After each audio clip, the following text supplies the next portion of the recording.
Hey, drop.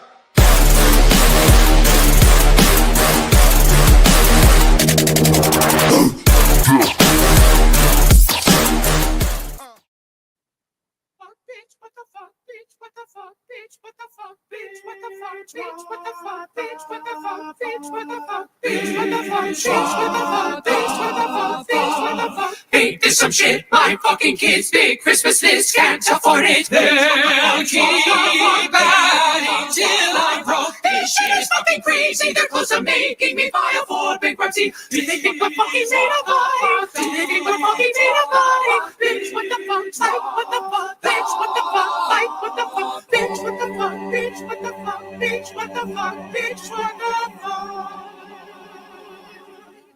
Bitch, what the fuck?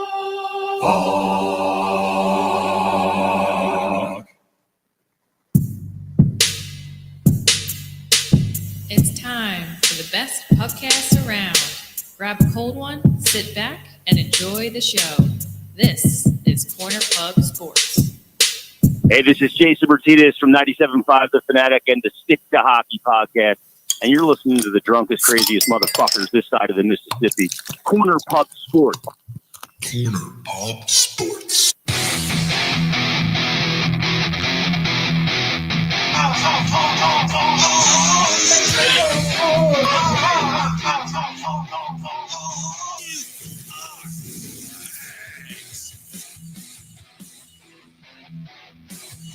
Fuck with my ass, man. Yeah.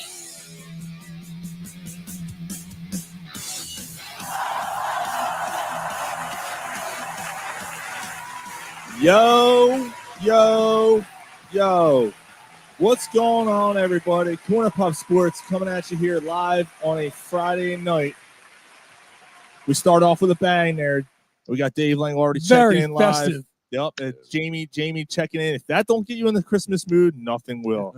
Welcome to Corner Happy Pub Sports. holidays from Corner Pub Sports. That's right. If there's no other way to do it, that's how we do it. Welcome to the show, everybody. Of course, if you're joining us live, like Jamie and Dave already are, we thank you guys so much. And of course, if you're downloading the show on iTunes and Spotify and Satchel, all those places, we thank you very much. As always, we have a very special guest tonight. Jason Myrtetus will be joining us tonight. Talk some Flyers hockey with us tonight. I just lost Ryan. Well, Ryan has a special guest whenever he makes his way back on. Yeah, right, exactly. So we're looking forward to that.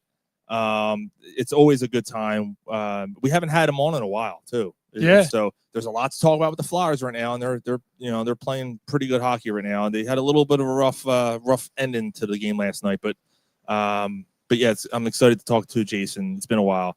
We're gonna have some Phillies talk, Eagles talk. I got a fun Corner Pub video while you were drunk. We got all kinds of stuff lined up, but look, before we even get into anything, obviously we got it. What are we drinking?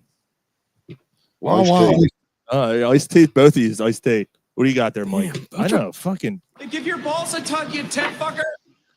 I got the Young's double chocolate stout. It's the second to last one from 3 years ago. And that was 3 years old from 3 years ago. Yeah, right. Yeah, exactly. 10 years, man. It is. It could be. This could be a 10-year-old beer for all I know. But I'm saying, Last one. I think there's one more in the fridge that was left from a while ago. So yeah, there's one more in there. And I am drinking Guinness out of a Guinness glass. So top of the morning to you. So we promised a big announcement on the show, and we're going to start off the show by talking about it. So Corner Pub Sports has been since for almost 11 years. March will mark 11 years. We've been doing this a long time. We've made some fantastic memories doing the show. It's been awesome. We've come across a lot of fans, people that I didn't know, who've become fans of the show. People you guys didn't know, Ryan and Gary. You guys become friends with people through the show. Actually, Callie's one of them. Callie, who's checking in right now. I would have never met Callie if it wasn't for this show. Yeah. We had a great 10-year anniversary celebration last year at Sandy's. It was an awesome time. Steve Jeltz came out. Scott, Ed Kratz. We made, we've built relationships with guys like, Scott Air and, Jason Myrtetus is coming on tonight and a lot of other people. Got to talk to Brian Dawkins and all that stuff. Yeah, I mean, probably top 3 idols for all of us, Brian. We would have never had the opportunity to do that if it wasn't for the show. I mean, amongst the other people, Fran Dumpy, like all of the people that we got to, Harry Callis' son, Dean Tolson. Yeah. Dean Tolson. Exactly. King Callis. All that stuff. Dykstra. Brett Myers a few times. Yeah. Kyle Kendrick. Yeah. J. Parr. So, Did we just become best friends? Yep. And I'm not, none of that stuff's going to go away, and none of our relationships are going to go away. And if you're not catching on what's about to happen here, it's pretty obvious. So, we've collectively agreed that following the Super Bowl, whether it's a week or 2 weeks, it's going to be pretty close to the end of the Super Bowl, that Corner Pub Sports will be going on indefinite hiatus. Yeah. Going off the air. We're not saying it's final for good, because you never want to say never. Think about all the reunion tours you see and all that shit. Kiss has been doing reunion tours for 30 years. Exactly. Yeah. But Corner Pub Sports, following the Super Bowl, tentatively will be no more. The page will still be open. We'll still keep our socials open and all that stuff, but the podcast itself will be laid to rest. Yeah.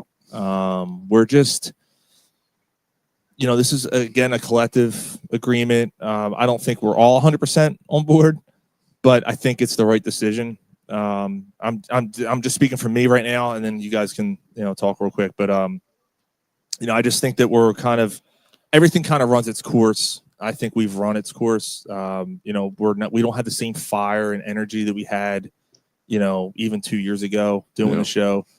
We still enjoy doing the show and everything. I still look forward to it, but it's not, something's changed. It's not quite the same as it used to be. And even prepping for the show, I'm just kind of like, man, do I really feel going through this? And I think we're all just kind of burned out. We got a lot going on in our lives personally at this stage. And, but yeah, if one of you guys want to say something. Yeah. So like Sean said, that memories that come from this, I've been personally contemplating this for a long time. It was fun, man. It was a great run. But like you said, when it feels more like an obligation than fun, and I don't want that to sound the wrong way, what's the point? You know what I mean? So like, if the 100% joy is not there, which it's not there for me anymore right now, I hope it comes back. I would love come football season, we talk and it's like, got that itch. You never know. Yeah. Right. But for me, and I think for the majority, not everybody, I know one of us is feeling it more, but it's just time. And thank you so much. Thank you. This has been the interactions and people I've met through this show, through this podcast, I'll never forget. Yeah, Dave Langle, Dave Peterson, these other guys who I would have never, if it wasn't for the show. Again, Callie, yeah, Mike. Yeah, I mean, I'm definitely sad. It's the end of an era. It's the end of Christ. Except for the old fuck over here, it's been a quarter of our life. Yeah, really. Yeah, really. That's crazy, dude. That's crazy. Yeah, we were one. I mean, really, not to cut you off, but we were really one of the first Philly sports podcasts going. We were one of the first. Yeah. And we are still one of the longest running right now. Still one of the most popular. But yeah, I mean, I agree that it's just, it has taken its course. I mean, it's just 11 years is a long time. Things change. Life gets in the way. Kids start getting older. Fridays become a little bit more difficult to make. We were doing it weekly for a while. We scaled it back to bi-weekly. Drunk Phil's fans, one of them. Yeah. Another group that we connected with from them, and we Philly guys, all those guys. Yeah, but we just we did it bi-weekly, and now it's just kind of, I guess it's just, it's just time to see what develops and kind of take a different path, and I don't know. I have mixed emotions about it. I'm not all in on ending it, but I get it. Yeah, I understand it. I'm with you on that. It's gonna be a big adjustment. It really is. Like when we're a month into not doing this, it's gonna be like, well, maybe not a month, because I think you're gonna enjoy that at first. But we get to like March, April, it's gonna be like, man, I mean, we've been doing this for 10 years. Yep. Yeah. So I guess that's where I'm at. Like I know I'm gonna miss like the after coverage a little bit, the boner coverage a little bit. I was never the biggest fan of it. Yeah, you're not a fan of boners. But well, I mean, that would be a good thing, wouldn't it? But depends on what the boners. But the after, yeah. But the afterwards, just hanging out and stuff like that, and just having something to do on Friday nights every once in a while is good too. But it's just, I don't know. So yeah, that's where I'm kind of, I don't know. I'm talking in circles because I'm trying to process it, trying to figure out how to feel about it. And we've talked about it off air. I mean, it's, we're all friends, and we've been friends before this, and we're going to remain friends after this. So it's not like we're going anywhere. It's not like, just because we're not doing a show, we're not going to be hanging out. Yeah. Like that's a different issue. I mean, Chris from Philly, glad we connected. Definitely going to meet up for some beers and hopefully have you guys out for the home run derby. Yeah. Yeah, dude. Yeah, you too, man. Jamie said you guys are making it difficult for me to get hard like usual when I watch these. Gary, Jesus. Yeah, Gary's probably going to be the. I'm not going to comment on this at all because I'm I'm going to come. Like I'm beyond upset about it. I don't want it to happen. I understand that it's going to happen, but I just don't want it to. So that's all I got to say about it. Mm-hmm. Jarrett, just really sad to hear this. Glad I met you at the Drunk Phil fans garage. You too, man. And look, I'm not dying. I'll still be in connection with all you guys. I'm not. It might even free us up a little bit to do more stuff like jump on those shows or whatever. I mean, exactly. Yeah, 100%. We're not going anywhere. I mean, it's just, the Facebook page will still be open and everything. It's just the podcast itself is going to kind of go on hiatus. And look, like Ryan said, maybe come September, we're getting the itch and we want to talk football and we just do a football show or something. Like I think Fourth and John does that. That's not the worst thing in the world. We just do that. 5-hour show. Yeah, exactly. Chris said maybe we can connect at the Super Bowl and the Stanley Cup parade. Yeah, damn, not this year. I don't know. 6'7". How about Don't waste my motherfucking time. But look, we're another thing too. Another reason is, we're getting to the point where there's things that are happening. Other people have obligations, and we want to end it before we get to the point where there's animosity. There is animosity, and there is bad feelings, and because everyone's so worn out, and then you're starting to go at each other. We're ending this on our terms, and I think I can easily speak for everybody. If it wasn't for you guys who chime in right now live, and the guys, everyone who's downloading the show and listening to this, we thank you. I mean, if it wasn't for you guys, we probably wouldn't have lasted 11 years. Honestly, you guys kept the conversations going. You kept the points coming. You kept, interactions with us, and felt like we weren't just talking in the microphones alone. You guys kept this thing going for us, and we appreciate it. And we thank you guys, all you guys. Yeah, I mean, the sharing of the comments that we get to do, which was a great addition to the show. When we started doing that and being able to truly interact, I felt like that took it to another level. Yeah. Oh, 100%. When COVID actually, of the things that COVID did was allow us to, now we were on a platform before where there was a chat, but it wasn't quite as predominant as this. Like, this is a much better forum because you can display the comments, all that stuff. Like, we would have never, I mean, we probably would have eventually gone to this, but yeah. But I think COVID really kind of pushed that through. Dave Langle, you guys have helped me through with my son. Oh, man, yeah. Taking my mind off of things. Callie said this show's much different than when I was on. I don't know. I mean, I guess is that I don't know if that's good or bad. Yeah, I mean, it might be. And that's probably one of the reasons why we're kind of like, all right, we got to change course here. But look, good news is you guys still have like at least another 2 months with us. So we ain't done yet. We ain't done yet. And then, right? yeah, like I said, I mean, I'm calling us all out. I want us to make a pact to jerk each other off. Well, I mean that too, but like to make sure that we go out with a bang. That we go out, we give it our all for these last couple shows.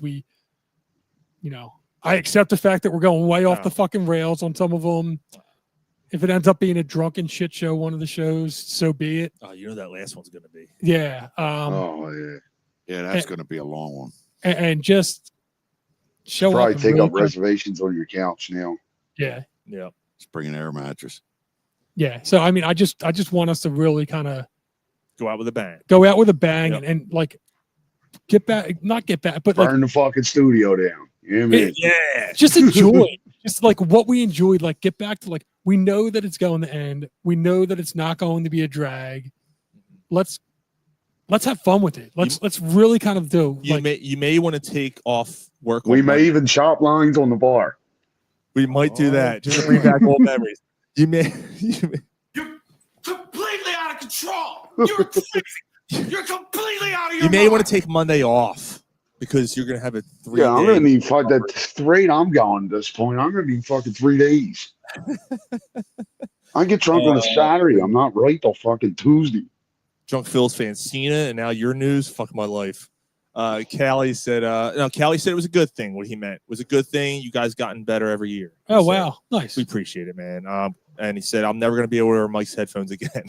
That's there's so many memories. Damn, fathead. There's so many memories that come up, man. Like, it's crazy. And, I'm so thankful that been able to meet so many great people throughout the years and maintain relationships with so many people. And you didn't get it right.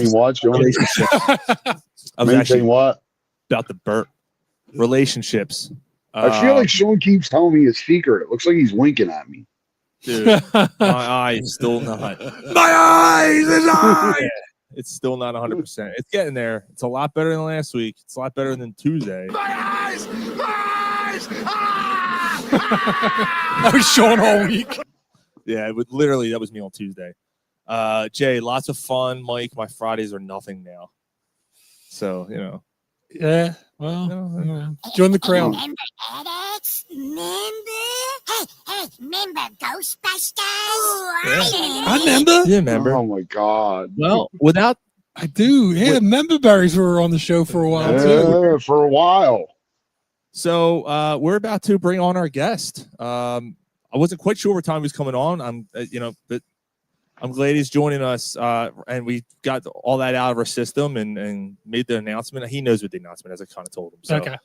But let's welcome to the show for the first time in a while, Jason Myrtetus. Jason, how What are you? Good to is see you. going on?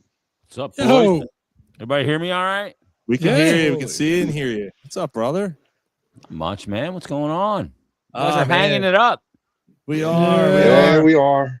Hanging the hanging the microphone up, hanging right? the skates up. Yeah. Yeah. Well, a couple people's liver can't handle it anymore. Yeah, I've been like that a few months, man. Yeah, there's only 2 of us drinking tonight. I know, right? Yeah, that's. Well, it's cue time to number hang one. it up. If not, Yeah, if right. everybody's not drinking, then it's Right. time Get out to of throw it Corner in. Pub Sports and drinking iced tea. Like Oh. there's the pub part of it's Well, gone. I mean, Yeah, right. What about a Wawa diet lemonade? Is that right? Hey, Dude, these There guys are you go. doing Wawa iced teas. Yeah, Yeah, see? Those too. You have a good reason, though. You have a good reason, Jason. I got hooked on those during. I was never a lemonade drinker, but during chemo, like it was the only thing that quenched my thirst, and now I'm like addicted to it. Interesting. Crack.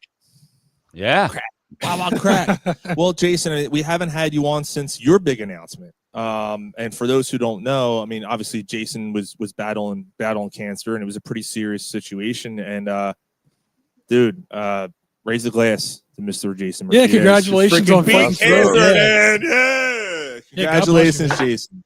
Thanks, man. It was that's great it's not stuff. something that it wasn't a fight I wanted. Yeah. Sometimes you go, I like to pick a fight. Where are you going? I'm going to pick I'm a going to fight. pick a fight. William Wallace.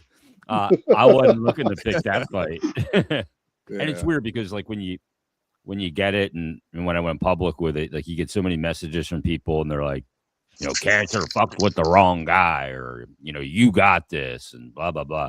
I will tell you, there are times when it felt like it fucked with the right guy and it felt like I didn't have it. You know what I mean? Like it'll bring you to your knees. And it did to me on many occasions. So Yeah. it was a calendar year I'll never forget. Changed me a lot. But I'm on the right side of the grass, as Edzo likes to say, and we keep moving forward and take a lot of lessons from it. That's for sure. I live a lot different now than I did before, not only because of my shitting habits, but because of like what I can eat and what I can't eat, and fatigue, and I still got neuropathy in my feet, but I'm alive, so that's what matters, and I'm gonna keep pushing like crazy, and hope it never returns. And I've kind of made it a calling in my life for people to advocate for themselves when they don't feel right, because I didn't do that. Yeah, I was going to say. Yeah, I remember. Go down that same road that I went down out of just pure stubbornness. Yeah. Yeah, that was that. No, I mean, that was what I was going to say. I remember reading about it and how you said that there was a time where you didn't feel great, but you held off, whether it was out of like fear of finding out what it was, or whether it was just the stubbornness, or it'll be fine, I'll shake it off type mentality. Being a man. Yeah, rub some dirt on it, right? Like part of the aging process, or squirt a Windex. Yeah, exactly. And I have 3 kids. I'm busy as hell. Right. I'm just going, I really don't have time to be sick. I just got to push through it. And I did that for about 18 or 20 months. And it just got progressively worse. And when I popped upstairs at 4:45 in the morning one day and said to my wife, I don't know what you want to do about the kids today, but you need to take me to the ER now. And she was like, why? And I'm like, I'll explain in the car. She didn't even know. But wow. Yeah, and I was in really bad shape at that point, and just trying to push through it as best I could. And it got to a point just where I couldn't do it anymore. And I had a colonoscopy scheduled for February that I had scheduled back in August. I still have like 3 of those Cologuard poop boxes in my garage that I never shit in. If you guys need one, I got a couple. But I wouldn't even do that. We're like, all I wouldn't even we're all close to that age, so yeah, maybe. Yeah, I wouldn't even shit in a box and send it in the mail. Like. Yeah, I was just in total denial. Yeah, I and your situation, and I remember like telling you, and you and I exchanged quite a few texts over this battle, and it's funny, you bring up you got this, and I remember texting that to you, and I'm like, I don't, it's one of those situations you're like, I'm trying to give words of encourement. Yeah, you don't know what he's saying. Yeah, and I know he's getting that from everybody. You got this fight, man. Like, it's, Twitter and everything, and you're just like, man, fuck, like. Dude, you're gonna beat this. You're gonna beat this. You're gonna beat this. And but you're the only one who really knew what you were going through. I mean, honestly, and obviously you're your closest doctors. And but from the outside, I mean, it's just like fuck. He's gonna do this. He's gonna do this. And I know you were battling, dude, because you were pretty candid with a lot of your posts. You know, you would go through your details go through detailed and you know what you were really going through, and I was like, fuck, man, he's battling this not only physically but mentally, and this has been a battle, and thank God. I mean, you know, you had a great support system, man. Your wife, your kids, and obviously people around hockey and us and everyone else, man. You had a fantastic support system to kind of, if it really helped you push through, you know, they say that. Did. You know? It did. But, Dude, I'm a strength in numbers guy, you know. And you know, when I was, the doctor first told me that I had it, and you know, I was trying to figure out, you know, what do I do? And I was already talking about it, about my health issues prior to being diagnosed, that I was having some issues, and because I've always been very transparent on the air. You know, to a degree, there's some things obviously that I keep private with my family, but I've always been, you know, with the struggles of parenting or whatever it is. I think people identify with it, and I learned early in my career, like you just got to be like authentic. You can't be fake. There's so much fake people out there, and it's just so phony and disingenuous. So when I got the diagnosis, I was like, okay, you know, what am I going to do with this? The first thing you think of when they tell you have it, you literally put yourself in a box. You got yourself in a coffin, and you're like, shit, do I have everything in order? You know, like, and my wife thought the same thing. She's like, oh my God, like how am I going to do this with the kids and, you know, the house and everything without my husband and their dad? You know, you immediately go to that mind, you know, that headspace right away. But you got to get out of it. And for me, like the big thing was I had to assign a purpose to it, like, or I would have just crawled in a hole and withered away. So I figured right away, you know, my dad died of cancer. I was like, you know, I got to do something with this, that I got to take more from the cancer than it's going to take from me, whether it takes my life or not. And that was my calling card, you know, just create as much awareness as possible, warning people not to do what I did, to not have to go through what I was going through at that time. And ultimately I went through. But I will tell you, you know, there were recoveries from chemo treatments. There was one where I didn't leave my bedroom for 11 days. You know, I had to wear gloves around the house because of the cold sensitivity. There was no way I could reach in the refrigerator and grab a soda. Oh my God. You know, there was a thing that I was surprised about called first bite with the one chemo I was on. So the first bite, whether I took a bite of a saltine cracker or a veal parm, didn't matter, right? It wasn't about flavor. The first bite, your jaw would just lock for 45 seconds. And you're in the worst pain ever. Then you could eat the rest of your meal totally fine. Made no sense to me. I had to eat with plastic flatware because the forks and spoons, the metal ones, were too cold. So yeah, it was dicey for a while there. I mean, there were times where, you know, my blood counts were really low and it didn't look good. You know, and there were, and I'll tell you too, like, you know, there were times where I hoped that I fell asleep for a nap and didn't wake up. Yeah, that's where that's how bad it is. That chemo is, I mean, they're killing you, but you got to survive that and hope it just kills the cancer. It was stage 3B. Yeah, so they stage you in 3 ways. So I was stage 3B, and that's basically because of the size of the tumor that I had, which was larger than 5 centimeters, but just under 7. And it was in my sigmoid descending colon. And then they do L, and I was L2, which is for lymph node involvement. And then they do M. If you have an M and a number next to it, you're stage 4 automatic, because that means metastasis. It's spread. Yeah. I was lucky with all the denial and the 18 to 20 months of, you know, mine was M0. So that, you know, that's an enormous difference. So I was very thankful, obviously, for that. And I figured, you know, a lot of people, you know, get their diagnosis and they go right away and they have M4, you know, metastatic to their liver or their, you know, lungs or brain, whatever it might be, right? And I didn't have that. So I was like, okay, that's what I got. That's my purpose here, to put it out there. And, you know, it's weird because now,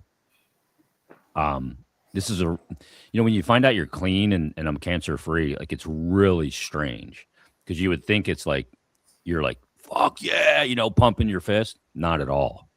First of all, you feel a massive amount of guilt, because you know so many people that had it, and for some reason they may have had the same thing I had, same treatment, but they passed away. So you feel really guilty about that. And then the other part is like now, as I'm here, like feeling better and better and better, I'm glad I got it. I'm glad it was me because I can hopefully prevent other people from getting it by having a platform. And I have stacks of emails, DMs, messages from people that I've never met them saying, hey, you know, because you told your story, I went and got a colonoscopy. They found a polyp, it was precancerous, or they found nothing, but whatever. There's people that there was one guy that was staged at 3B that went and got it because I told my story. So those things make me in a way glad that I got it so that I could help prevent a bulk of people from getting it in some way. Joey here from Drunk Phils fans. Glad to see Jason on the show. Hi from John, Drunk Phils fans. Mike on Drunk Phils fans. He's going through it, man. He's going through it right now, too. Joey's going through it right now. I'm in touch with him quite a bit. Yeah. Yeah, and Mike on Drunk Phils fans always at the end of every show. Hey, go get the colonoscopy. Go do it. Dude, I was scared of that, like the colonoscopy. I'm like, they're not sticking a camera in my ass. You know, we got a lot of pride. We're thinking like if they're going to shove a Polaroid up there, you know, like this big bulky camera. You know, that's what. And I was afraid to get. That's terrible. Yeah. Yeah, but I mean, Jesus, I needed that prep. You know, like when I did the prep, it was like an out of body experience. There was like a piece of Hubba Bubba that I swallowed in fourth grade. That came I sit out a nickel from 1977. Yeah, they always said don't swallow your gum. It finally came out. I was like, that piece of gum came out. And it was like, I've been in here since '87. I'm like, finally, you got rid of me. And that was a whole nother experience. Yeah, the prep sucks, but frankly, it felt pretty good after to get all that toxins and all that crap out of your body. But the procedure is like a breeze. I enjoyed it. I mean, the propofol is like, that's the bomb, you know? So Jason, I got a question for you. So maybe this worked better for you because you had a lot of connections because of sports and you have a lot of like medical professionals that you probably run into more so than maybe a normal person. But how was your initial diagnosis? Was it accurate? Did they give you the right treatment from the start? Because I hear so many different stories and so many different times where there was opportunity to get on the right track more quickly. And, you know, I know, you know, with where I'm working and kind of the industry that I'm in, there's times where there's all these different companies that are kind of hitching themselves to like insurance programs that offer like cancer advocacy and offer like medical doctors that walk you through what the next steps are, and sometimes have more knowledge because that's all that they do than even like a doctor or something. So I'm just wondering if what your experience was with that. Yeah, I mean, I've heard of people that deal with that where, you know, they get a second opinion and, you know, the other guy's got a different treatment plan, or maybe you qualify if you're stage 4 and, you know, what the treatment you're getting is not working for a trial. That's the case a lot for some people. For me, you know, I had my everything done through Penn Medicine. That was my medical provider, and they're right here in Westchester too. And, you know, I was referred by the guy who did my colonoscopy to my doctor, Dr. Altman, who's an oncologist. And he was just straightforward with me the whole time. I just really trusted him right away, you know, and he broke it down in terms that I would understand. Here's what you have. Here's what you're dealing with. Here's what we want to do based on, and they were really aggressive with my treatment because of my age. You know, I was 52 when I was diagnosed. So that, you know, by their term, that's young. There's a lot of life ahead of me. And because of my relative fitness by their standards, I could handle a very aggressive treatment strategy. So, you know, they threw the kitchen sink and some more at me to be really aggressive and like, let's kick the shit out of this thing. And, you know, he very forthcoming on, you know, the possible side effects that I would deal with. Some of them I did, some of them I didn't. Everybody's different. But no, they were right on point. Everything that they said was going to happen and the timelines of everything was pretty much spot on. And, you know, and I went from, you know, the oncologist to a radiologist. And then, you know, I had a break after chemo, after 4 months of chemo.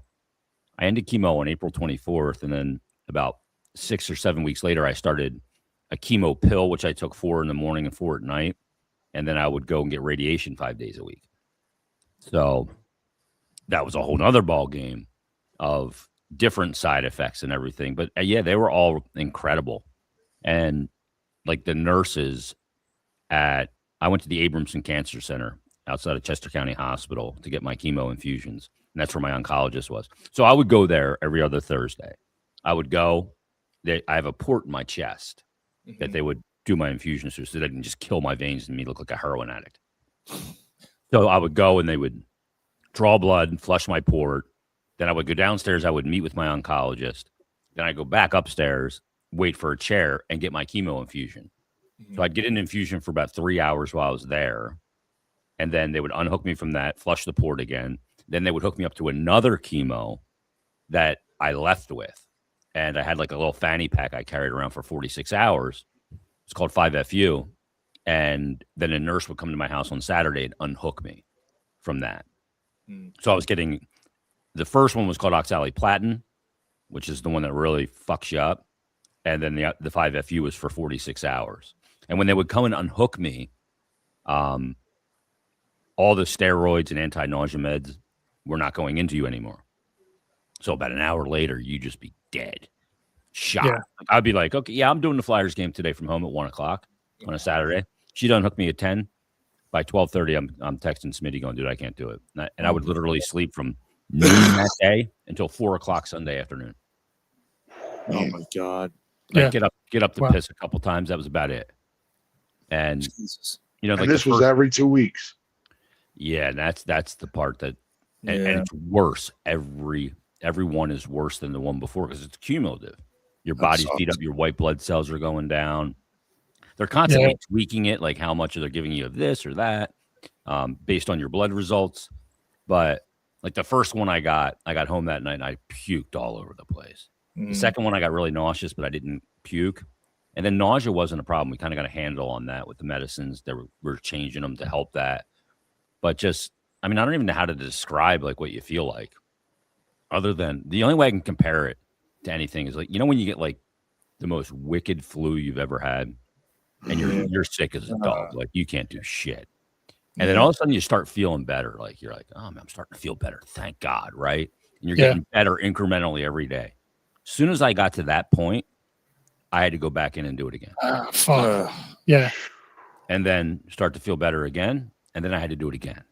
And when you do this lather, rinse, repeat thing, that's what just fucks with you mentally. You're like, you know what's coming. And you're like, you just want to skip one. You just like, can I just skip one because you know I'm feeling better. Like I don't really need it. I'll be okay. Yeah. Can I have a week to just like do something? You know, like get out of the house a little bit. I didn't drive for 5 weeks at one point. I got my car at one point. I was like, how do I even drive? You know, and like I said, I didn't leave the bedroom on number 7, which I was warned about from Edzo.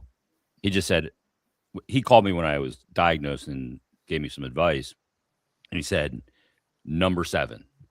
And I said, well, what is that? He said, you'll know when you know. And the 7th treatment, it's like your body lets up. It's like, okay, I got one more after this.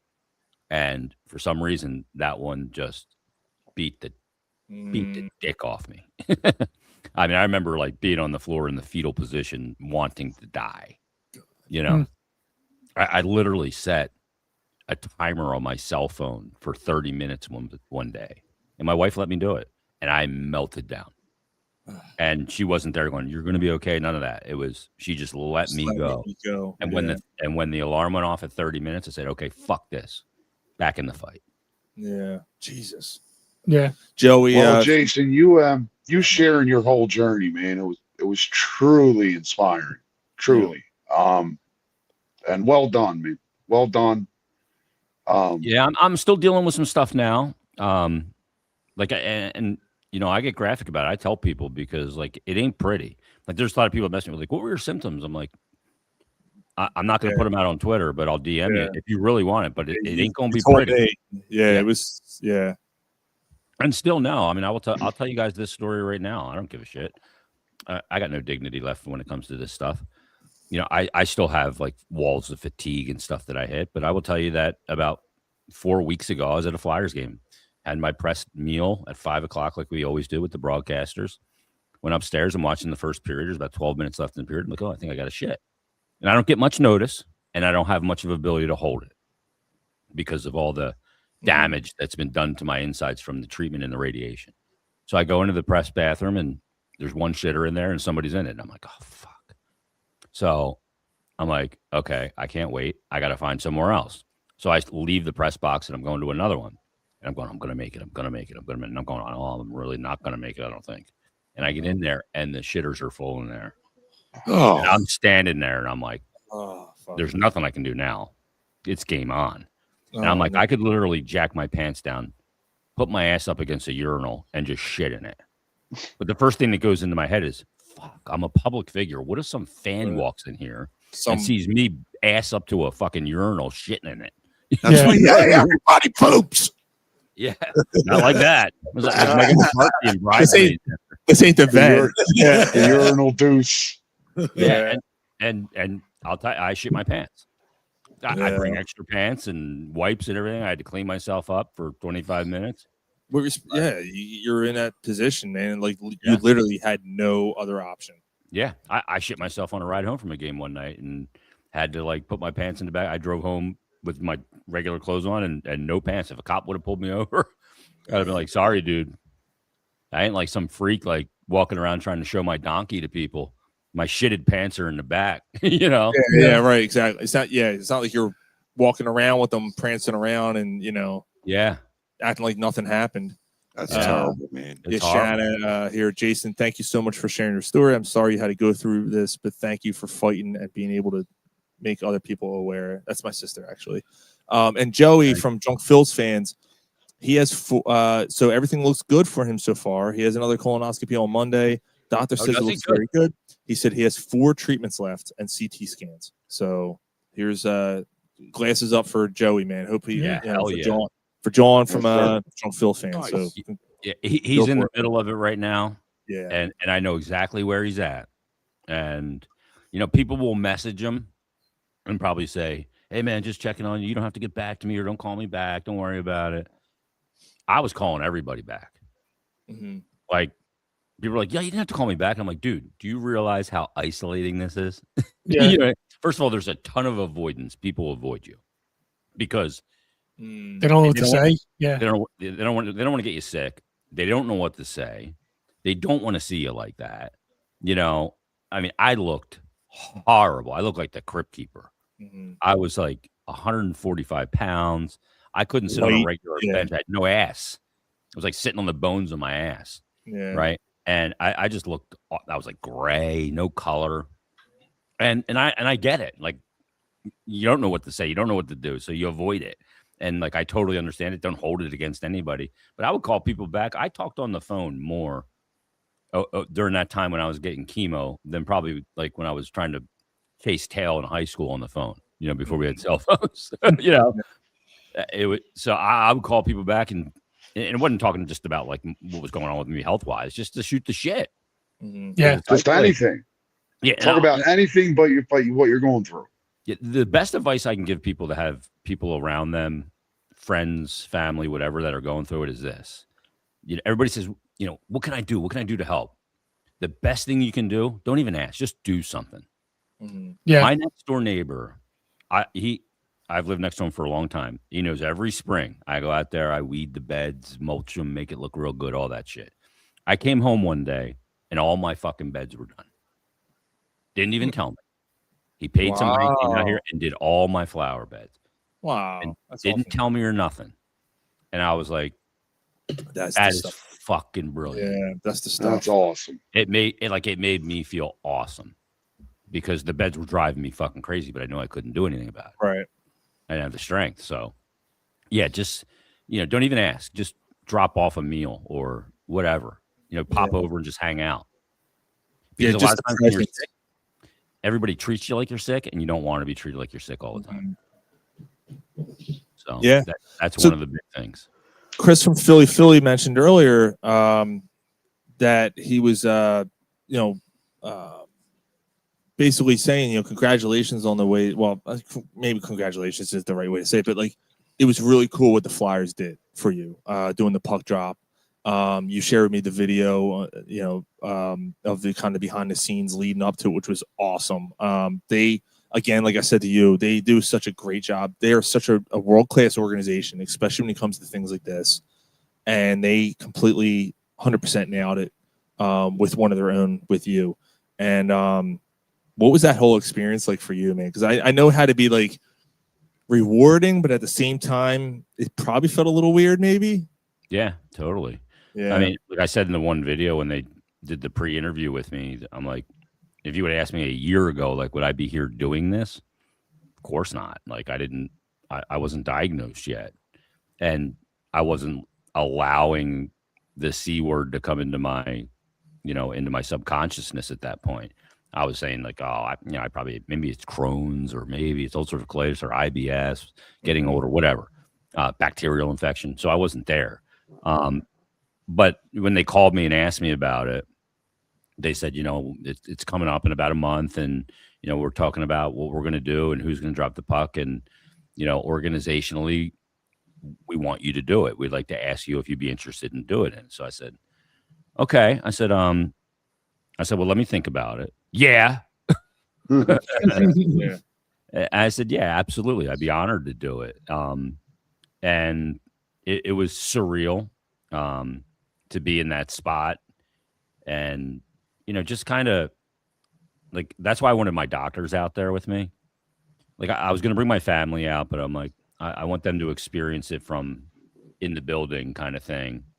But I wanted my doctors out there because I don't think that they get the recognition that they deserve.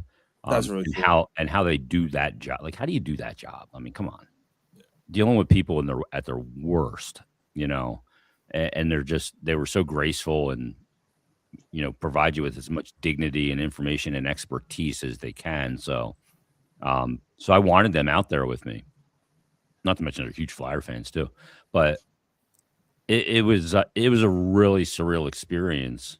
A lot of people were like, how'd you hold it together? I was crying watching it. Yeah. And I'm like, everybody kept saying to me before, you nervous? You nervous? I'm like, no, I'm not nervous. I've jumped on the ice 1,000 times in my life. Mm-hmm. But if you keep asking me, I'm starting to get fucking nervous. So stop. But cool. and I kind of treated it lighthearted to keep myself sane about it too. And it was cool. It was Braden Shen, who was the captain, who I know very well from his time here. Yeah. And I was commanded by Konechny to chirp him. When I'm walking down the bench going out, TK's leaning over and he's saying something to me. And he's telling me, you better fucking chirp Shen. And he had texted me before and told me that. So when I was walking off, you see me look over towards the St. Louis bench and I go, yo, Shenner, fucking head up, buddy. I said, TK's got you in the corner and I fucking head up. And he just looks over and he just starts laughing and he came back over to me. That's great. Yeah. And then as I'm going to the bench, TK's like, fucking well done. So, and all the players are giving you high fives, which was cool. And like, like I'll say it here. I didn't really put it out publicly, but they made a $10,000 donation to my GoFundMe. The players did. Oh, fantastic. Nice. Yeah. I mean, as soon as I announced it, I got a text message immediately from Sanheim. And,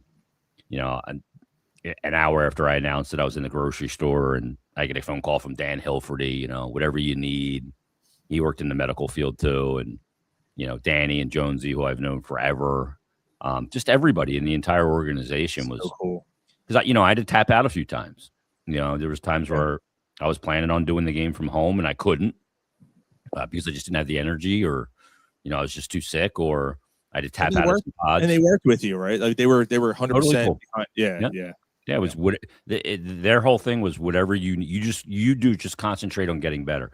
And like, that's a big thing when you're sick. You already feel guilty that you're sick and you're putting so many people out that have to take care of you.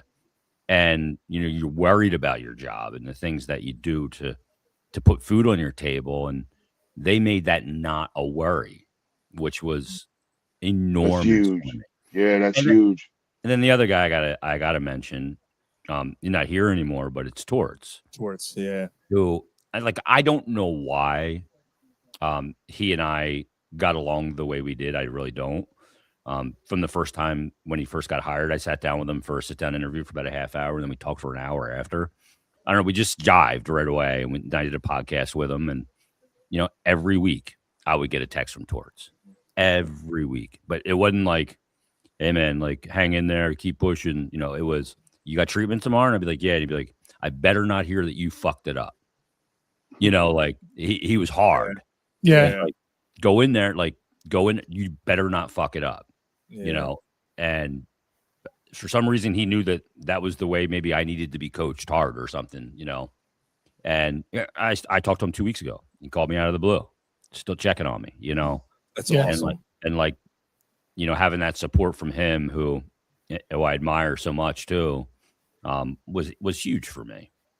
Guys like Edzo, who That's great. went through it, and hearing from guys all over the league, and it was remarkable. It's so humbling to go through all that and the puck drop and everything else. I don't know that I've even fully processed all of it yet. It was crazy. Like Hexy was a guy that would text me quite a bit too. Yeah. Yeah. Yeah, and I was after Hextall was gone. I mean, he's texting you and checking. Oh, well. In. Yeah. When I got fired from radio in 2019 on Halloween, after I announced that publicly, I was doing the dishes in the house, and an hour later, my phone rang. It was him. So cool, man. We see these guys and he's an asshole or whatever. That's the way they present themselves as a professional figure, but a lot of them ain't like that behind the scenes. Well, and Torts, he's big in the animals, and he's a big animal. We had that shared interest. Yeah, I mean, he seems like a tough coach, but he doesn't seem like a genuinely bad person. He's a really good human. He's a complicated coach.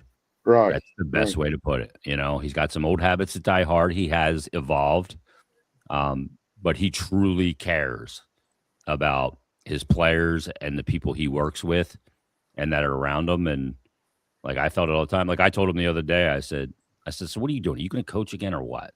He's like, "If I don't get another job, my wife's going to fucking kill me." I said, "Well, you're going to the Olympics, right?" And he's like, "Yeah, I'm coaching with Sully at the Olympics," which is cool because he was, he was a protege of mine. Now I'm going to work with him and blah, blah, blah. And I said, "Well, you got a hell of a team going over there with Team USA. You don't come back with gold. I'm saying you fucked it up." Yeah, right. He just started laughing his ass off. It was funny last night. Around fair play. During the Flyers game, he's doing the post game and in the middle of the intermissions and stuff. He's doing the commentary for ESPN, yeah. And it was funny because I was thinking about you telling me about him texting you all and all that stuff, and I'm just watching him, and I'm like, I just look at him a different way than I used to. Yeah. I just I always thought he was a hard nosed guy, a prick, yeah. And then when you texted me that about I think I probably sent you a year ago, yeah, yeah, and you were like, dude, he's reached out to me I'm like, wow, and I immediately okay, he's not what he perceives to be, wherever the perception of him is. So yeah, that really perception definitely is not always reality. That's for sure. Yeah. What about Talk? Have you developed any kind of relationship with Talkit? Well, I've known Talk for a really long time. 25 years. Of course, yeah.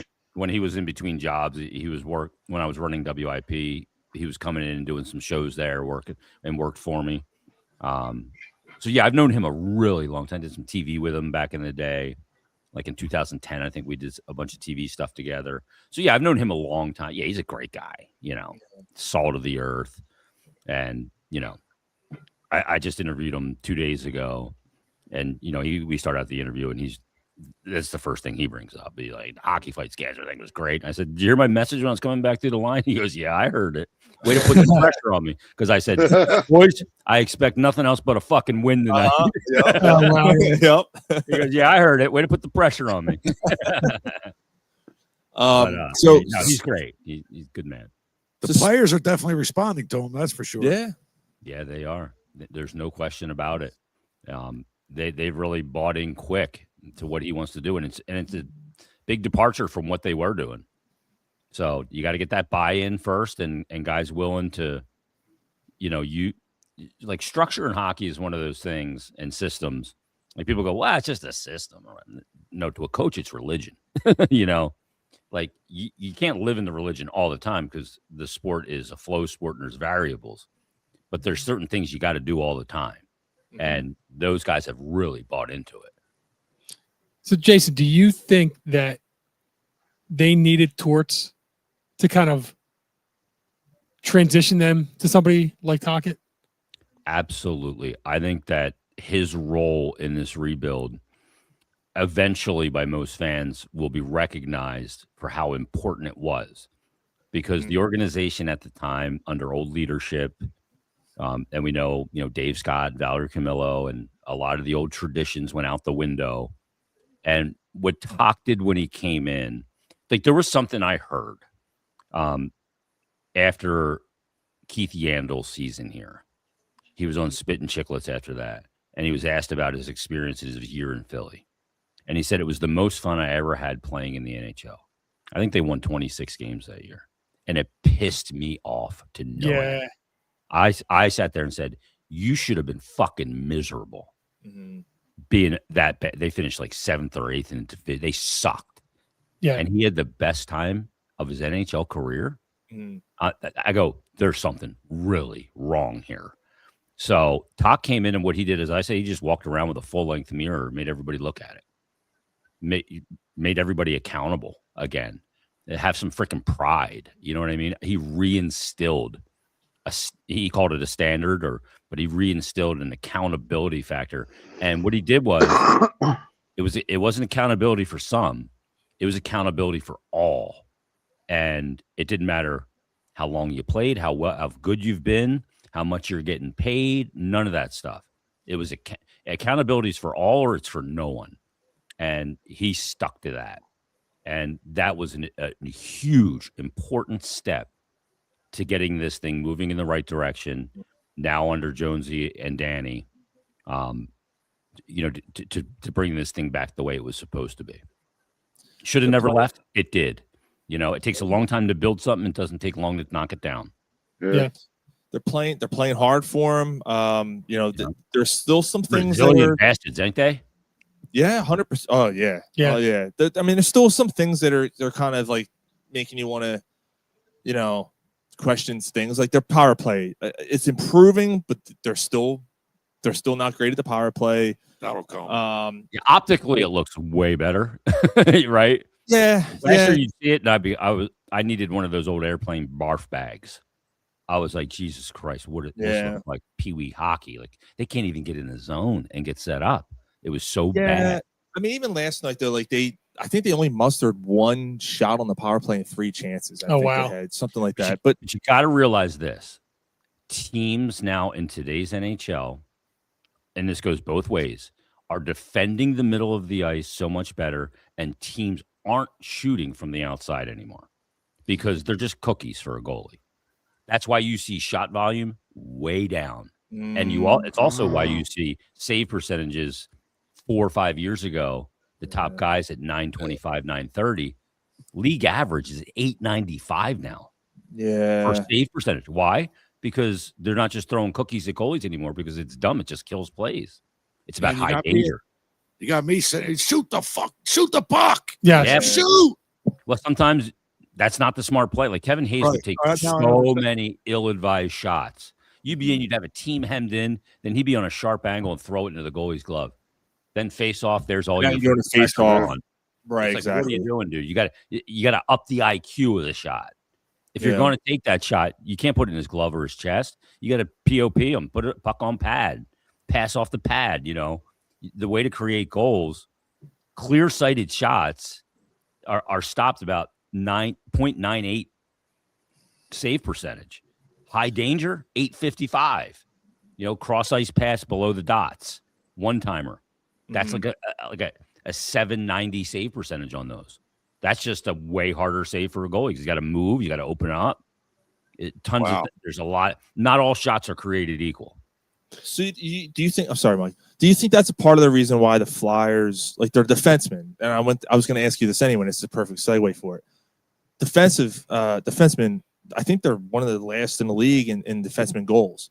They just don't take the shots from the from the perimeter, from the point in the perimeter. I guess because of this, they're trying to plan other ways of getting the puck to the net. You think that's a part of it, or you think maybe it's just maybe a combination of maybe they just don't have the guys to do it? I mean, they do. I mean, Sanheim, we know, can shoot it. And I mean, how the pass he made, to Zegers cross. Oh, it was fantastic.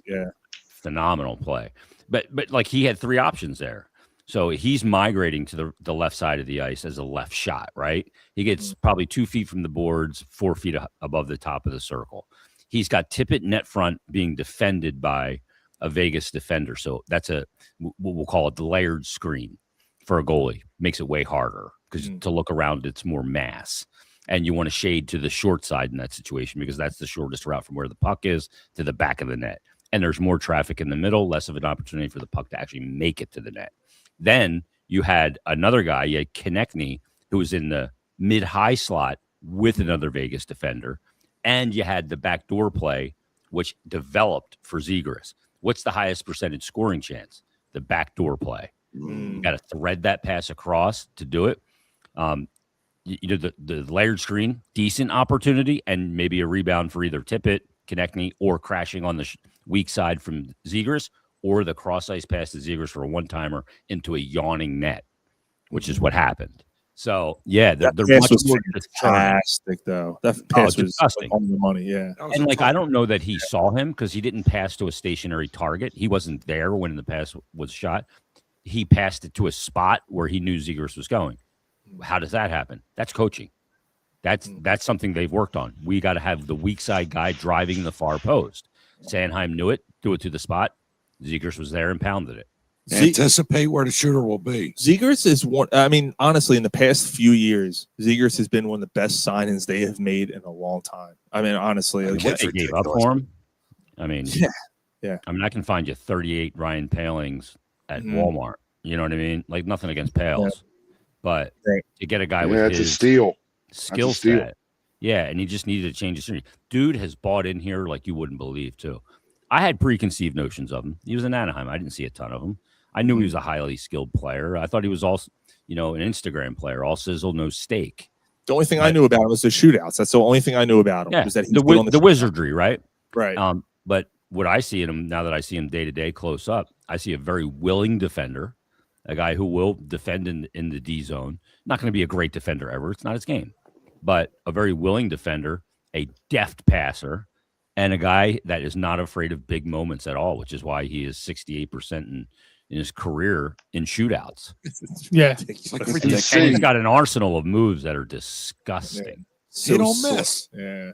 I mean, it's close to automatic. Jason, I think you brought up a good point. I guess I didn't really realize it because I'm looking at the save percentages and I'm seeing in the 800s. And I'm like, that's terrible. They're that was sending you down to the AHL 2 years ago.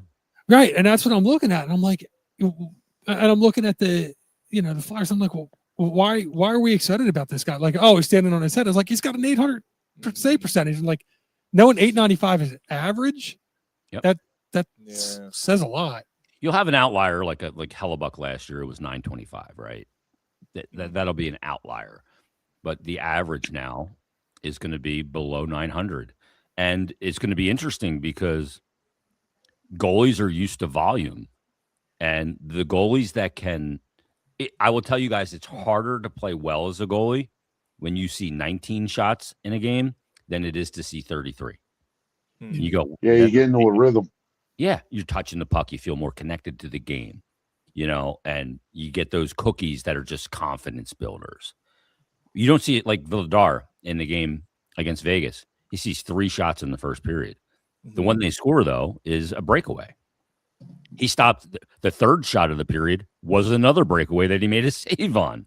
So, again, it's never about quantity. It's always about quality for a goal. He's at 900 right now. Literally. Yeah. I mean, he's been awesome this year. Literally won them many games this year. I mean, he's been unbelievable.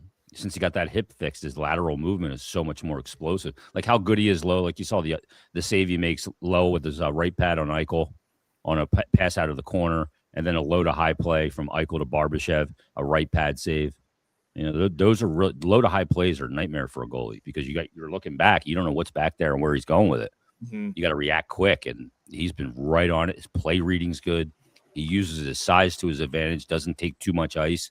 The more you come out away from your net and take ice, the further you got to travel when you move laterally. And he doesn't panic. No, there was a play, I think it was in the second period yesterday, where the Flyers lost the puck behind the net, and he knew it. He didn't freak out. He stayed in position, and he just watched. And he goes, okay. And then he kind of trusted his guys to get it, to take care of it, and they did, and they got it out of the zone. He's like, all right. And I watched him. I'm like, he's not freaking out. He's not going side to side. He just kind of stayed stationary. Went, let's see what happens. Yeah, he's letting the play come to him. He's reading. And like the guys that you see in the league, and this has been going on for a long time, 15, 20 years, the guys you see in the league that make these crazy acrobatic saves, that doesn't mean they're a better goalie. That's a self-inflicted wound. You took too much ice, and you got to dive to get back. Guys like Quick Quick was great, but Marc-Andre Fleury was a guy earlier in his career, took a ton of ice, so he was constantly like going into desperation. Yeah, he's very under control, and he's a big guy, so he can use that size by staying deep in his net and having to move less space to move, and that just makes you way more efficient. The less you move, the less everything else opens up. The arms come away from the body, the 5-hole opens, all that stuff. What do you think about Hasek? I was going to say, yeah, Hasek's the one that's the highlight saves, but like was always perceived to be always out of position. Well, I mean, I'll put it to you this way, because I was playing still when he was coming in, and as goalies, at youth levels or whatever, you see guys and you're like, oh, I'm going to do that. Patty Waugh was doing the butterfly, so the butterfly became huge at all levels because it was successful. And you saw guys like Marty Brodeur or guys that started playing the puck or whatever it might be. I never saw a guy that tried to imitate Dominik Hasek because it made no freaking sense. He was the most unorthodox goalie, yeah. I mean, a guy would come in on a breakaway and he would just fall down and barrel roll. Where's that goalie? Like, how do you even think? I think the shooter was like, "What the fuck is he doing?" And he just shoves it right into his belly as he's doing it. But the other thing about him is he was a fierce competitor. He would do anything to get any kind of equipment or flesh between the puck and the back of the net. Yeah, that's why he was great. And he was so unpredictable. Like, you had no clue what he was going to do. I'm just thinking I don't think he had a clue. He just did it. An army crawl going towards a breakaway. Yeah, like it was insane. Oh, yeah, I remember that. I mean, you'd watch him and you'd be like, how am I going to imitate this guy? Like, there's no way. You were going to ask something, like, sorry. No, that was it. But so Vladar, like, I'm not going to lie, I didn't know much about him before the Flyers got him. Like, is this who he is? Like, not who he's been. I mean, it's not who he's been. The most games he's ever played in the season was 30. That was last year. Because he was a backup. His deployment was really tough. I mean, his last 11 games were on the road, and 4 or 5 of those last 11 were the second of a back-to-back, and he performed really well. Since he had the hip fixed, you see a different goalie. The hips are everything for a goalie. And he was always a guy that they thought of that had a high pedigree, but they weren't sure it could be a number one because he couldn't stay healthy, and he ran into some tough situations. He's in Boston, and they had Swayman and Omark, so they traded him. He goes to Calgary, and then all of a sudden Dustin Wolf comes out of nowhere to be on the Calder ballot, and he's not going to be the goalie of the future there at 27, 28 years old. So he figures, I'll sign here, and I'll come in and I'll compete for everything I get. He's got a great attitude. He's not entitled at all, and he's been aces. Yeah, Jason, sustainable? I don't know. Yeah, that's the thing. That's the big question. Like, that's where you're at. Like, do you re-sign him? Well, he signed for 2 years, so you don't have to worry about it. You got it was 2 years. Okay. Yeah, he signed a 2-year deal. So that kind of times up with the development of Bjarnason, who's with the Phantoms, and with Igor Zavragan, who's in the KHL doing great. So you got to see how that plays out, where Airson is in the equation at that point too. Right. I think Sam's game's really coming around now. I think he's been healthy and been able to string a few good games together. So I think he's feeling pretty confident about where he is. And this is when if you have two goalies that can give you a chance to win every night, this is when it now pays off for the Flyers, when this schedule gets 5 games in 8 days, 10 games in 16 days. Yeah.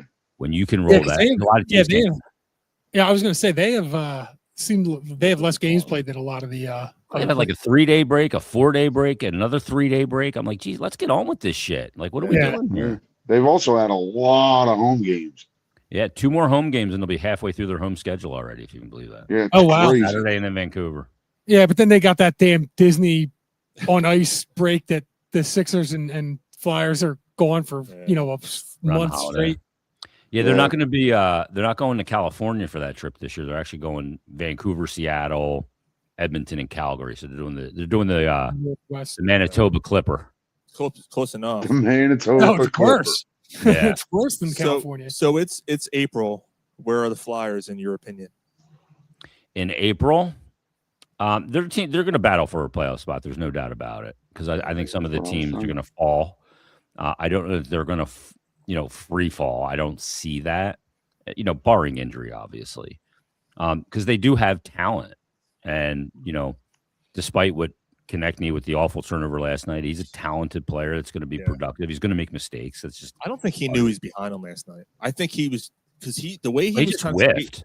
Yeah. You don't want to whiff when Jack Eichel's around, though. That's the problem. Yeah. And if you watch the replay of that goal from behind the net, Mark Stone couldn't have been on a more leisurely drive to the net. He had I think he had a walker. Yeah. Like he didn't take even one power stride. He just coasted from his own blue line in, and they lost him. Couturier lost him, and he just showed up backdoor, and what a hell of a pass from Michael right along the goal line. I think they were playing for the shoot. I hate to say, because they're never going to admit it. I think they were playing for the shootout last night. I think they were like, we're going to go playing for it, but yeah, they don't mind going to it. Yeah, it just looked like they were.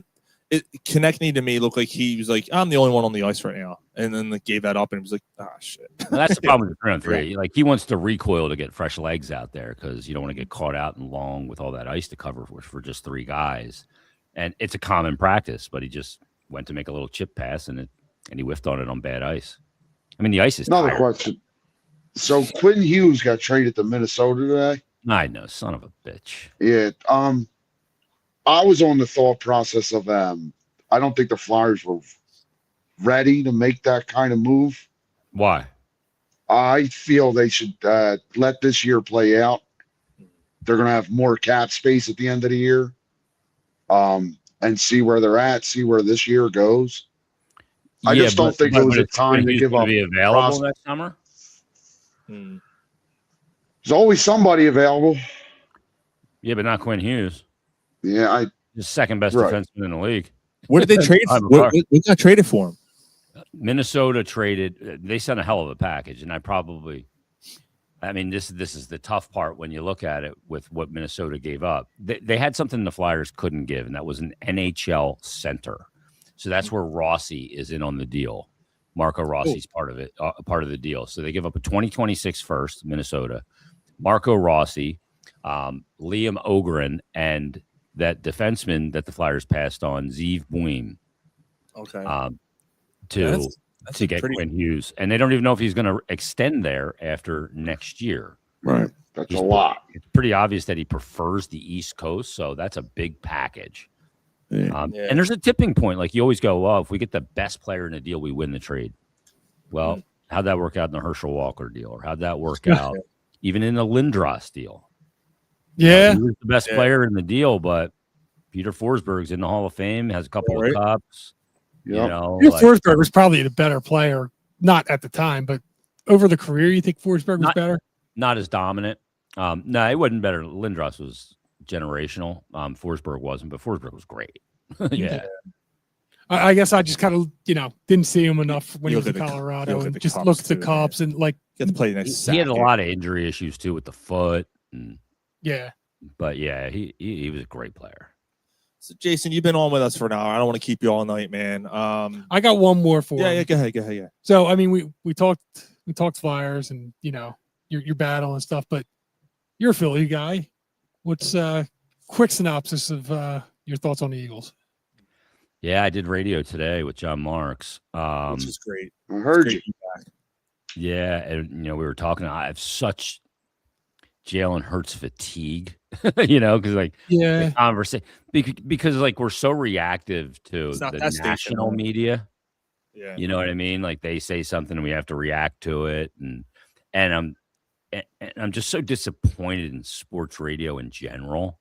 Yes, yeah, because look, I was in it for 20 years, and there was a pivot point for sports radio where it had to evolve. But it evolved the wrong way. And it evolved into this hot take bullshit, which I've been very open about and calling people out about it because it's disingenuous. Right. Like treat your audience with some fucking respect. This 1 week saying, I remember this over the summer, Joe Giglio saying, the Eagles bats are going to get them knocked out in the first round of the playoffs. And a week later, this Eagles lineup or Phillies lineup is so good that they're going to win the World Series. I'm like, which one is it, dude? Yeah. Like, write your shit down, and it's just fake outrage, and it's just horrible to listen to. Yeah, there's no emotion. There's no it's the wrong emotion. There's no genuineness to it. There's no genuine emotion. It's just what's going to get the ratings and what's going to get me the most calls and everything. What's going to get the stupid phone to ring? Well, let's just say the same this. 40 idiots that call too, right? And I'm not just saying this because you're on with us, Jason, and you're on 97.5, but just from us, from the four of us, I think we all agree. When you go back to them next time with Johnny, just say thank you. Just say thank you because that station isn't doing that shit. It's the other one. And I know you can't really say too much, but it's such clickbait bullshit. Actually, Chris, who is on here from Philly, is he's waging war on him. He's doing a tailgate with them on Sunday. He goes, I might get thrown out because I'm not going to hold back. I said, do me a favor and punch that squirrely fucking faced cocksucker in the afternoons right in the fucking mouth. Just do it. You're talking about Spike, right? I am. Where's the key grip? It could have been any of them. Yeah, Joe. Could have been any of them. But go over there and punch him in the face really fucking hard. Fucking hard. Well, I've known Spike for 25 years. I worked with him at YSP. Right. Back in the day, right? Like, I just don't understand the thought process, and I think it's selling their soul to the devil. It's what you said. It's the hot take clicks. And it works because people are outraged and they're listening because they're so angry at them, and then that's what's getting them. It just causes this whole thing, and it's just toxic to me. It's a clothesline Spike. So, but Jason, do you think the Eagles are okay? You think that they're going to be okay then? You don't? No, I don't. Well, I mean, look at their schedule. It blows down the stretch. I mean, the Raiders 2 wins. They suck out loud. Right. And then you have the Commanders twice who've totally quit on their coach. They've shut down their quarterback. Yeah, you got to go to Buffalo. That's tough. But, they're going to make the playoffs. But there's something going on there that, like, what does Nick Sirianni do? I need to find out what he's accountable for. He doesn't call plays. He's supposed to be the CEO, yet I see this team week in and week out with these pre-snap penalties. I look at the numbers and I go, okay, just this past week, this Eagles team had 29 snaps under center or in shotgun. They averaged 3.2 yards per play, 2.2 yards per rush out of shotgun. They ran 9 plays under center. They averaged 12.2 yards and 7.9 rushing yards under center. Why are you not doing it? Right. Like, where's the resistance? Does Hurts feel like he can see the field better? Well, he may feel that way, but he doesn't because the numbers don't belie it. So there's something wrong down there. I don't know what it is. I'm not close enough to know. But when something's wrong, I can feel it. and something ain't right, and all the denials that this isn't like 2023, and maybe it's not, but this similar. team's got real issues. Yeah, it's not. It doesn't feel like. And the It offensive doesn't line feel- ain't help. No, Right, it feels different than 23, but There's the same- similarities. Yeah, because they won a Super Bowl last year, and now you can say Hurts is the Super Bowl MVP. That's the difference. All right. So you think they're probably one and done? Is that your guess? I think. Yeah, if they're on the road, yeah. I do. Well, they're not going to be on the road. They're going to win the division, so they're going to play They'll at host the home. game, yeah. You know, unless they really crap the bed and somehow the Cowboys can win it, but that tie hurts them so much. So they'll be at home. But yeah, I mean, depends who they play. If they beat Vegas and the Commanders twice, they're automatically automatically. Yeah. Catch them. So you win 3 out of the 4. It's locked. There's no math that can save any other team. So yeah, I don't know. What do you do? I mean, Sirianni's numbers as a head coach are insanely awesome, but he did have a team completely collapse, and they may be on the verge of that again this year. This Kevin Patullo, I mean, I don't know how much to blame him. I don't.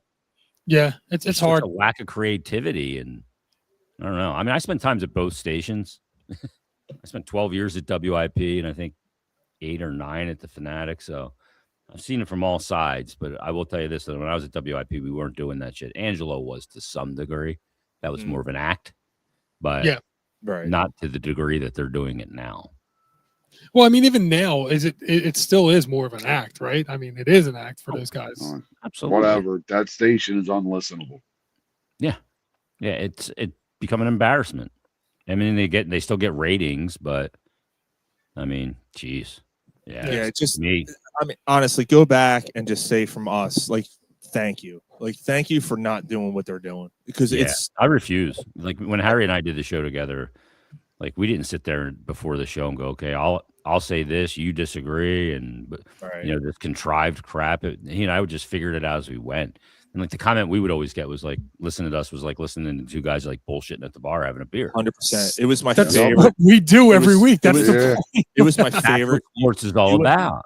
You and Harry was my favorite show. I mean, honestly, it really was. It was so genuine and so natural, and you guys had such a great chemistry. It was just conversational, Hey, and I just shooting the shit, and if we 2 agreed, great we agreed. If we personalities. didn't, we neither of us wanted to talk sports for 4 hours. Right. Like, people think that's the job too. No, it's So entertainment. when Harry went off about Goff, I was like, this is great. Like, I don't care. This is great. I mean, him and this goddamn Goff, he's out of control. He's down in Florida now, looking at a house on some community that's got a Goff. I'm like, gee, enough of this Goff shit with him. Just make sure they don't have acorns. Oh yeah, right. I had to drive him to work for fucking 2 months after that. Go to his house. He was on a knee scooter. I'm bringing in his fucking trash cans, carrying his bag. His bag. Yeah, his bag. He fell on acorns or something. Oh, he slipped on an acorn. Fucked up his leg. Oh, he rolled his ankle. He destroyed it. Jesus. Yeah, he was. Yeah.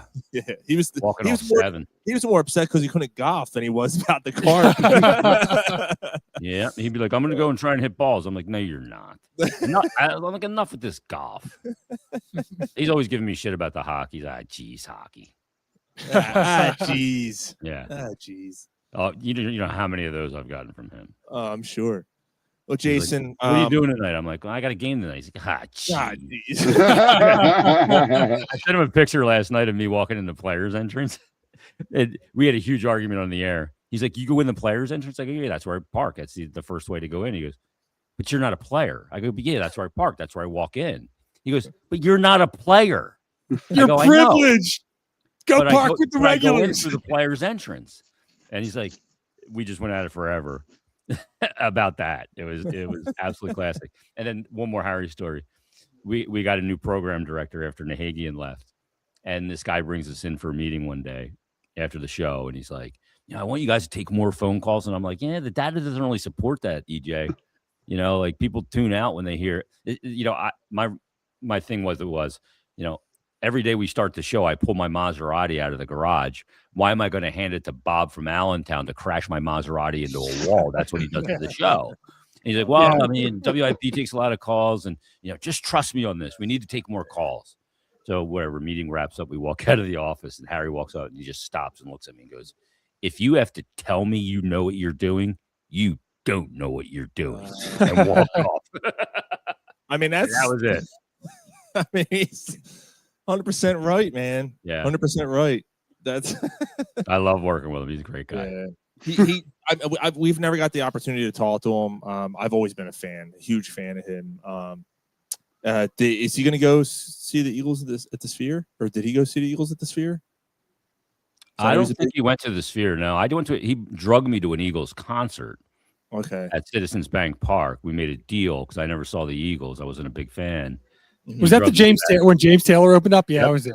Okay. Yeah, I was so fired up when James Taylor was pumping out Fire and Oh Rain. my God! Oh, it was so bad. On Carolina, I'm like, Jesus Christ, this is like fucking Ambien. Right? It was bad. Yeah. I mean, I wanted to kind of see him just to say that I seen Gene, but like it was so bad. And we just got buckled in a box. And then the Eagles were really good though. They were good, yeah. But the deal was he had to go to Metallica with me. Oh, nice. And I got it like floor seats, like 7 rows from the stage. Yeah. And I don't know if he remembers a song from the show because we got crippled in the parking lot. That's awesome. I'm sure we were at that show. That's too. probably the one I smashed a guitar in the parking lot. It's probably that. Yeah. At the Link. Was it at the Link? We went to the Link one, and we also went to the one in Wells Fargo at the time. Yeah, because it was like the next year or something. Yeah. Yeah, we had the Link one. Yeah, we were there. Private box. You didn't happen to see a hot dog in a parking lot, did you? Yeah, the dude is only mine when I whipped it out the piss in his driveway. The dude is always dressed as Santa. It goes to the metal shows. Oh, really? Yeah, so he was pulling into the Link, and we were making hot dogs, and he's, "Give me hot dogs." I literally threw a raw hot dog through the window. He caught it with his hand. He goes, "Thanks." It took off. I was like, "What the hell?" I hate those outdoor shows like at the Link. It just doesn't Yeah. sound good. Yeah. No, you got to be on the floor. Yeah, you get Yeah, too if far you're away. Sound's not great. It bounces. All right. Around. Yeah. I mean, I saw Metallica at the Electric Factory. I saw Metallica in 1985 with Cliff Burton, Master of Puppets, opening for Ozzy. You know, so You seen that tour? yeah, Prick. yeah, it was awesome. Yeah, and I got if you can see it, I don't know if you can see it, but there you go. You see the. Oh yeah, I see it. Yep. James, the man ESP Explorer. I guess you can't really. Can you see behind these guys? Can you see the snake bite behind on the wall there? I don't know if you can see it behind Mike and Gary there. Where's the white snake bite above the amp? The left. No, the Flyers light's blocking it. Oh, it's blocking it. Oh, all right. Never mind. Oh, you I grab it. see a Marshall back there. Oh yeah, I see a snake bite. Oh, you see it? Yeah, snake bite, and then I got a black Explorer, and then I got a good bases back there. Precision. And I got a Dave Mustaine Angel of Death Flying V back there. Nice, Jackson. Yes, yeah. It's nice. actually probably out of the guitars I have, that's probably the best feeling guitar I have, and I fucking can't stand Dave Mustaine. I can't play V's. They just don't hang right on me. But I'll grab them. It's nice and light. Hey, look what I got, man. Show me your dick. Show me your dick. Oh yeah, there you go. Let me None see of that. you fuckers. Well, I got the hat on. Oh, yeah, dime bag. Got a dime bag. Warhead hat that Dime gave me, and it's signed by Dime and Rex on the inside. I just found that last week, and then Dime gave me this. Wow. Oh, look at that. That's fucking sweet. You can see the signature up here somewhere. Okay, yeah, I think I see it. Yeah. God damn it. The Dime. That's bowl. fucking sweet. That there, boys, makes you feel like you got a 10-foot schlong when you play. Yeah. Then you got a guitar from Dimebag, man. Yeah. Fucking 21 years a couple days ago. Yep. Man. December 8th. 20 years ago. No 21 shit. years. Yep. Yep. Yeah, he got that, signed it for me. I was one of the first guys to play them on the radio when I was doing a metal show way back in the day in the 90s. Okay. So I got to know him real well. And yeah, I got a Les Paul over there and my SG over there too. So nice. Line 6 is sitting right here. So yeah, we got everything in the studio. Jason, I'm gonna text. Wait. Every time you're fucking on, we're like, oh, I gotta text you this band. Actually, Ryan and I saw them. We've been fans of them since COVID. We discovered them. Metal band, guitar, solo, rock, and they're influenced by the Doobie Brothers or Allman Brothers. I mean, but they do metal. It's insane. Like they're so good. What are they called? The music. Yeah, the musicianship in the band they're incredible. Ancients with an extra eye. It's Ancients with another eye. So okay, I'll check it out. Dude, yeah. they're so fucking good. So good. Yeah, like I'm stuck. I'm still listening to the same old shit. Like I can't find anything new that moves me. I think you'll. I'm still banging Tool a lot. I play a lot of Tool. I play a lot of. Did you go to the Seven Dust show at the Keswick? I did not. I've seen them a few times, like when they first came out and they were on Roadrunner. Actually, Still did a show good with live them. band, man.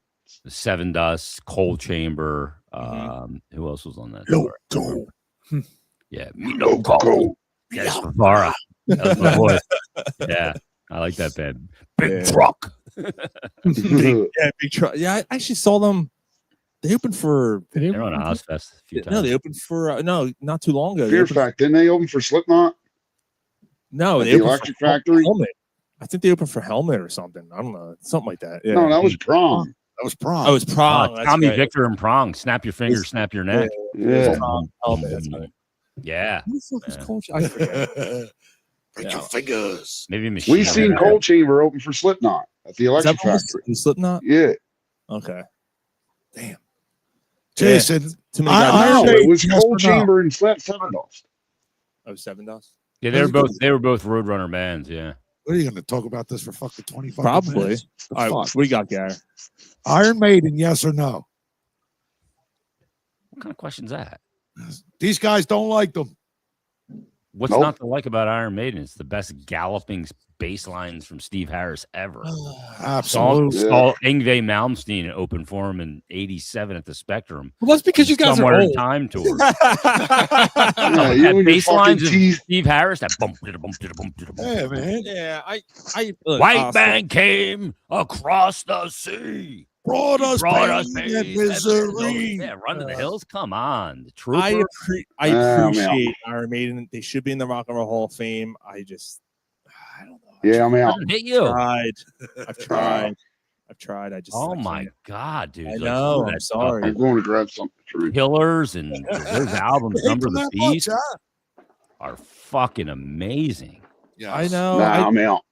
Harmonic solos. Oh, I mean, Yeah, it's no like. I think it's the lyrics and the singing. It just kind of Or and look, there's The Eddie gimmick. the Eddie gimmick gets me. The I'm Eddie like, gimmick's awesome though. Absolutely. see, are you? Do you like Kiss, Jason? We I know where the did. line is. I did Okay. All right. early. It was one of the early ones for me in like the late '70s. Okay. I actually just found a Kiss album, a Kiss CD that's signed by all 4 original members.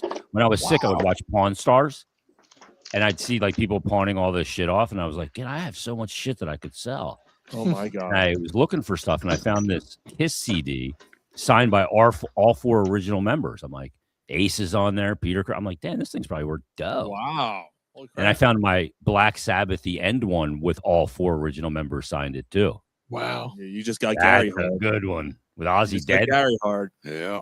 Yeah, that's Yeah. definitely worth money now. Did you watch the back at the beginning of the show? Oh, of I guess course. you did, right? Yeah. Oh, we had a big thing here. Maybe we had a bunch of people over. Got fucking ripped. And that was Oh, yeah. Gary was crying. Yeah, these guys are crying, not knowing it was. I mean, shit. He was crying before they realized that it. day, though, man. I mean, what the contributions he made were ridiculous. Yeah. Both as a band member of Sabbath and, I mean, like Children of the Grave, Into the Void, like forget about it. And then you go into, Diary and Blizzard of Oz and the guitarist that he played with Jake and Zach and Randy Rhoads. I mean, come on. It was incredible. So from the first bit, Mastodon comes out and plays, and I'm like, oh God damn it! Look, this is gonna be that kind of day. I knew these guys weren't even over yet. No one was over yet. And I had it on. And I'm like, holy shit, this is gonna be a fucking epic day. And it just it was. Yeah, we had it blaring. Mike's covering his ears. What the fuck? I kept. Yeah, I I thought Lamb of God did Children of the Grave. I thought was awesome. That was great. Yeah. Yeah, dude, that was. And I'm obviously a huge Pantera fan, so I can't get enough at Dime. So, did you get to see? I mean, you were sick. I wasn't sure. Or were you sick with the last Metallica when they came through with Pantera? Yeah, I was just coming out of. I was just going into radiation, so I didn't go. Okay. But I did see Pantera in the first come around when they were with Lamb of God. Oh, when they were in Jersey. Camden, Yeah, that's right. Okay. Yeah. Gotcha.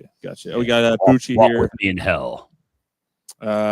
Thinking of you, keeping you in our thoughts and prayers.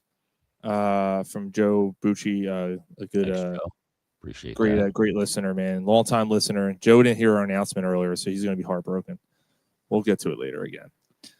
But Jason, we kept you for an hour and a half, man. I don't want to keep you all night. I got some racing to do. Yeah, we gonna jump on the sim, the boys. Oh, there you go. Got to tell you, brother. Not that it's not gay or anything, but Jesus, I could listen to your voice all fucking night, and you have the perfect voice for radio and face too. And it's great that you're back on 97.5 here and there. That's and, how you thank him with that fucking sound. I know. Like, what the fuck? But most maybe of a little all, out for me or something here too. Or but most of all, man, Chub. I don't even think my junk works anymore. To be honest, you've every single time I've reached out to you during this show, you've quickly responded and you said absolutely I'm in. And I'll never forget the first time, man. You were like, yeah. I was so excited. I'm like, oh, we shouldn't get Jason Myrtetus. And you've never turned me down, and I appreciate it so much. And I know the people who listen appreciate it. And just because this show is coming to a close doesn't mean I'm not going to be talking to you anymore, man. So no doubt, I want to thank you so much, and we all want to thank you so much. Thank you, Jason. We appreciate it. Yeah, and thank you guys. I mean, the support that you guys have shown me over the years and through my battle was awesome, and I appreciate it. And when you have your reunion show, you guys can be like Ozzy. I saw Ozzy's retirement suck store 4 times. Yeah, I hear you. In 3 different decades. Yeah, it's possible. It's possible, but yeah. And when you have one, just you know how to get a hold of me. I'm in. Nice. We appreciate it, man. Boys, great to visit with you guys, and keep her going. Yeah. All right. Jason Myrtetus. Jason. Thank you, boys. God damn it. Every time. Every time. God damn it. That was really good. Like, there's a lot. I'm gonna miss that shit. Yeah. It's the shit I'm gonna miss, man. That was the most serious conversation we've ever had with him. Joey, I'm sorry. We unpacked a lot. Yeah, you've been an inspiration to me in my journey, Jason. Glad to catch you on with these gents, fine gents. A bright spot for me tonight. Dude, Nice. Joey, and awesome. You're 4 treatments away, brother. Just fucking keep going, man. You got it. You as well, man. You have a great support staff, dude, with Drunk Phil's fans, guys, and all them, man, and us as well. So yeah, Philly John right there, man. All right. So Joey, Joe Bucci, I guess if you didn't figure it out, after the Super Bowl, Corner Putt Sports is going to be on a indefinite hiatus. So just want to let you know. All right, I got to take a piss. So why don't you guys talk some Phils real quick? Before we talk Phils, just shout out Joel Embiid, 39 points, player of the game. You know what? Fuck it. Now's the time to do Corner Putt video then. Let's just get this out of the way. Nice. All right, Corner Putt video. Mike wants to. Was that Mike? Who you? Joel Embiid. Joel Embiid. That was perfect. All right. Joel Embiid. You got a song. Go take your Joel Embiid injury was a stress fracture inside of one of his feet. They put screws in his navicular bone, and he spent his first season just sitting at home. The second Joel Embiid injury was to the same bone he broke previous.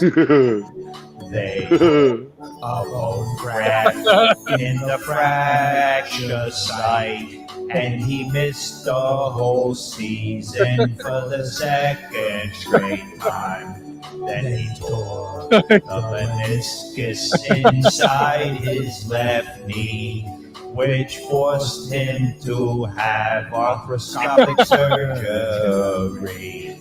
Then after the fracture inside of his face, he wore a mask that made him look like he came from outer space.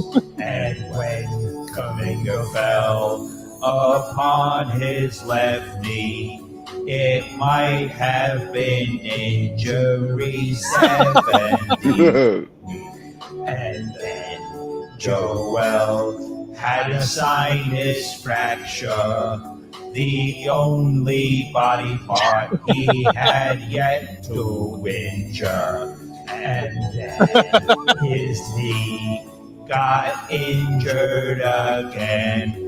We wonder if Anthem is canceling his plan. Joel,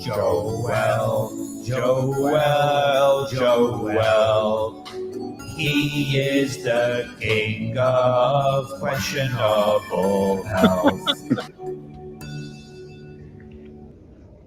Beautiful song. That's so true. He had 39 points tonight. He won't play for 8 games. I know, right? He was on fire today too. Oh man, The little bit that I was able to watch. I mean, like obviously I was listening to Jason for most of it, but he banged inside. He brought the ball up the court. He drew fouls. He hit threes. Like, yeah. I know Maxey wasn't playing, and I guess he felt like he had to kind of take a little bit of Where the fuck did he go? He knows I have to take a piss, and he went upstairs. God, Yeah. sucker. Well, we talked about basketball. That was enough. Yeah, that song was fucking. How did he leave in the middle of that song? That song was great. And the dude's like a complete New York injury. Complete New York accent. But no, I mean, 39 points. I don't know how many rebounds he had, but he drew, like I said, he drew fouls. He shot inside. He posted up, got rebounds. Paul George played had some defense. Paul George had 23 tonight. Yeah. Good for him. That's good. Yeah, I mean, again, everybody had to pick up the slack for Maxey's Maxey, 35 yeah. gone, but That's good now. That's a good win. yeah, I mean, the Pacers suck, but you win without Maxey. You win without your superstar.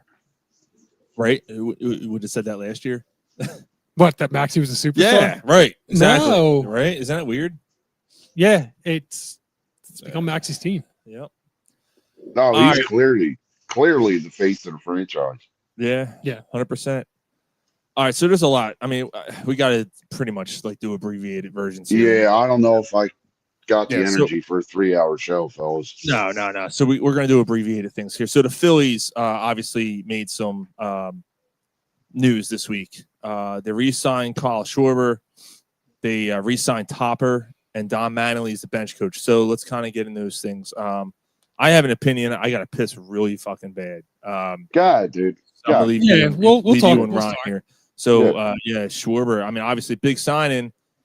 Opinions on that. All right, Ryan, go ahead. Yeah, like I don't know 100% where you're at with it, Mike, but like I get that doing the same thing over and over and over and over, but he's clearly the leader in the clubhouse. He loves playing here. The fans love him. And bottom line, he's going to give you 40 to 50 homers a year. He's a DH, so there's not much wear and tear on his body. And I think they got him for a lot cheaper than I thought. You thought it was going to be more than $30 million a year. I thought he was going to get 40. Wow. Now, You thought he was going to get 5 years? no, I thought he was going to get 4 years at 40 apiece. So you thought he was going to get 4 at 160 instead of 5 at. Right. Now, the years may be a lot, but I still think there's at least 3 really productive years out of this. And then maybe 2 years where you get, 30 homers and, which would still be a good year. But I like the sign. But I feel like he's a little bit of a one-trick pony. I feel like he clogs up the base pass. I feel like it's home run or bust. I feel like in the playoffs he hasn't been as productive, which worries me a little bit. But it's more than home run or bust, Mike. He also walks 100 times a year. He does walk. He's very selective. He does see a lot of pitches, which sets up the rest of the team to take a look at the pitcher and stuff like that. So I definitely give him credit for that. I don't know if I guess he's more of a leader than Harper. He's a positive locker room influence. He is, but $30 million is a lot. But Not- it's baseball, and baseball is the one sport where it's not my money does come into play. I know there's the luxury tax and everything else that comes into play with that, but it is the one sport where there isn't the cap, and you can go over it, and there's certainly teams that have no problem going over it. So it may not hinder them from getting anybody else. I don't know. It's right. Like I know things got to change, but I like bringing Schwarber back. Like I think you got to change the other things. You have no outfield. Does this hinder you from getting the outfield help? I don't think it does. I really don't. So you have no power out of the third base side. There's no outfield. To me, those are the things. Those are the things that have to change. You need a right-handed bat too, man. You do. So yeah, I guess between having them or not having them, I'd rather have them back. You know, basically whatever the case is for money or whatnot.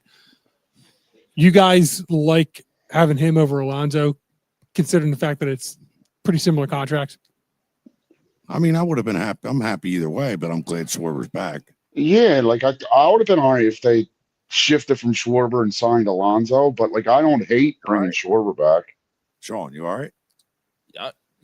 About the Schwarber thing? No, you're all right. Yeah, I'm okay. It's just you know, the contact in there. It's fucked up.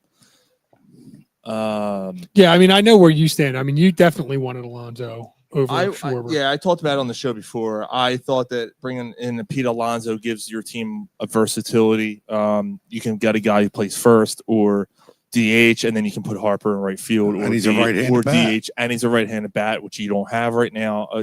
You do not have a right-handed bat that can hit it out of the park right now. No.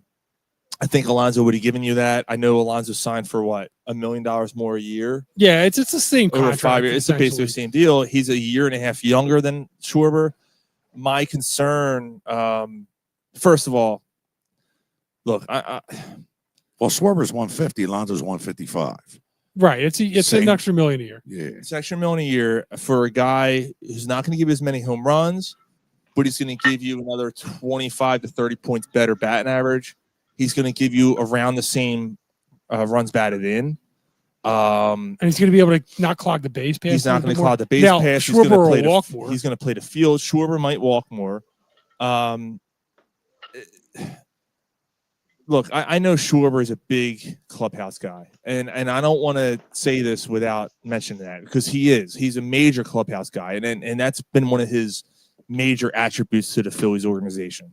And you know, we know that's a bigger thing than people want to put stock into because it means a lot. I mean, when your team's struggling, when your team's hot, you know, whatever, you need a guy in there that can kind of drive. That's why people respect the Chase Utley so much, right? Or, you know, Jimmy Rollins or whoever, you know. And maybe that's something that the Eagles are lacking right now. But that's besides the point. With that being said, I don't know much about Alonso off the field. I don't know if he's that guy, and maybe you don't get that with a guy like Alonso. But I'm tired of this team. And I think that's where I'm standing. It's stale. It's the same old shit. It's the same goddamn team. Ultimately, if you know Crawford is in the lineup next year, that's really your only difference. It's the same goddamn team, and they've come up short every year. Shorter. And it seems to be getting worse and worse. And it's getting worse. Yeah.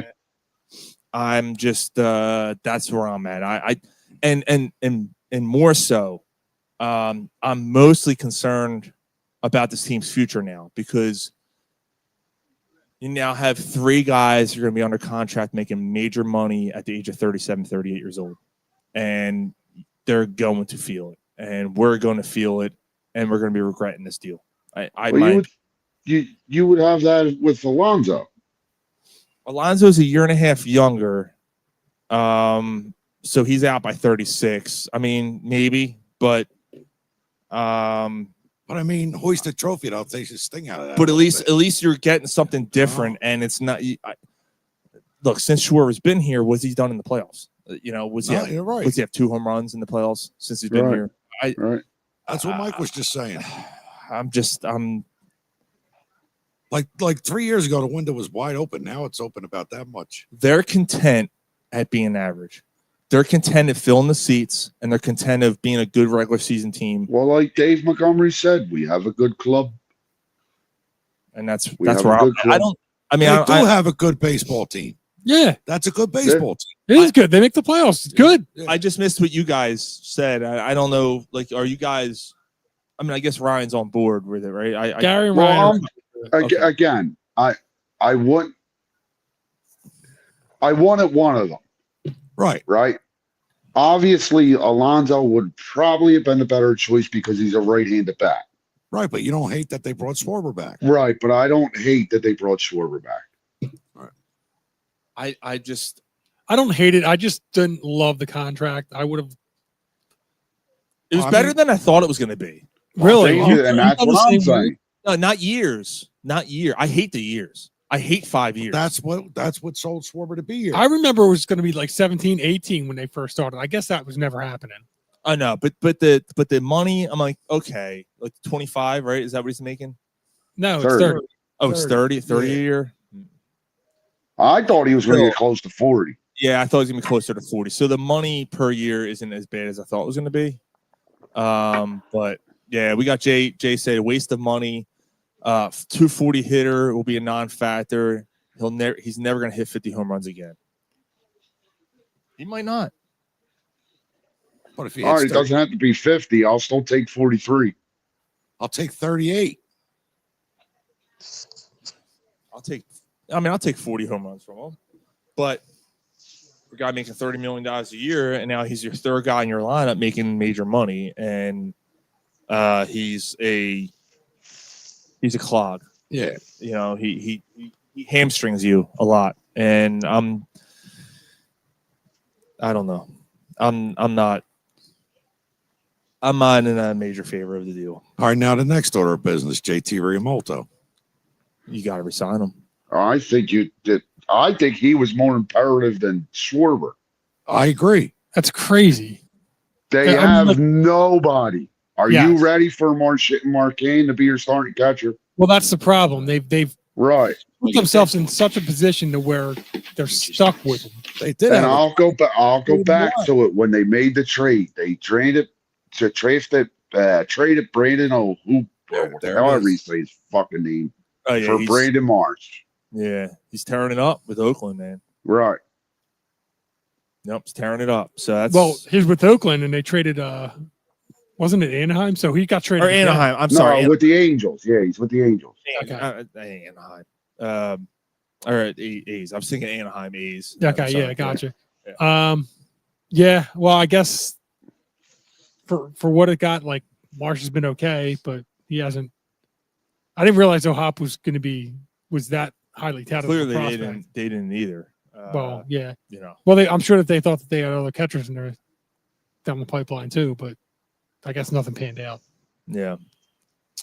What about Topper being extended? What do you guys feel about that? That I hate. I fucking hate that. But I mean, he's had success. He's taken him to the playoffs since he's been here. That's why. So it's the same thing though with Schwarber. He's taking you to playoffs but gotten you nowhere, right? So it's the definition of insanity. You're doing the same goddamn thing over and over again. Look, you got to do something.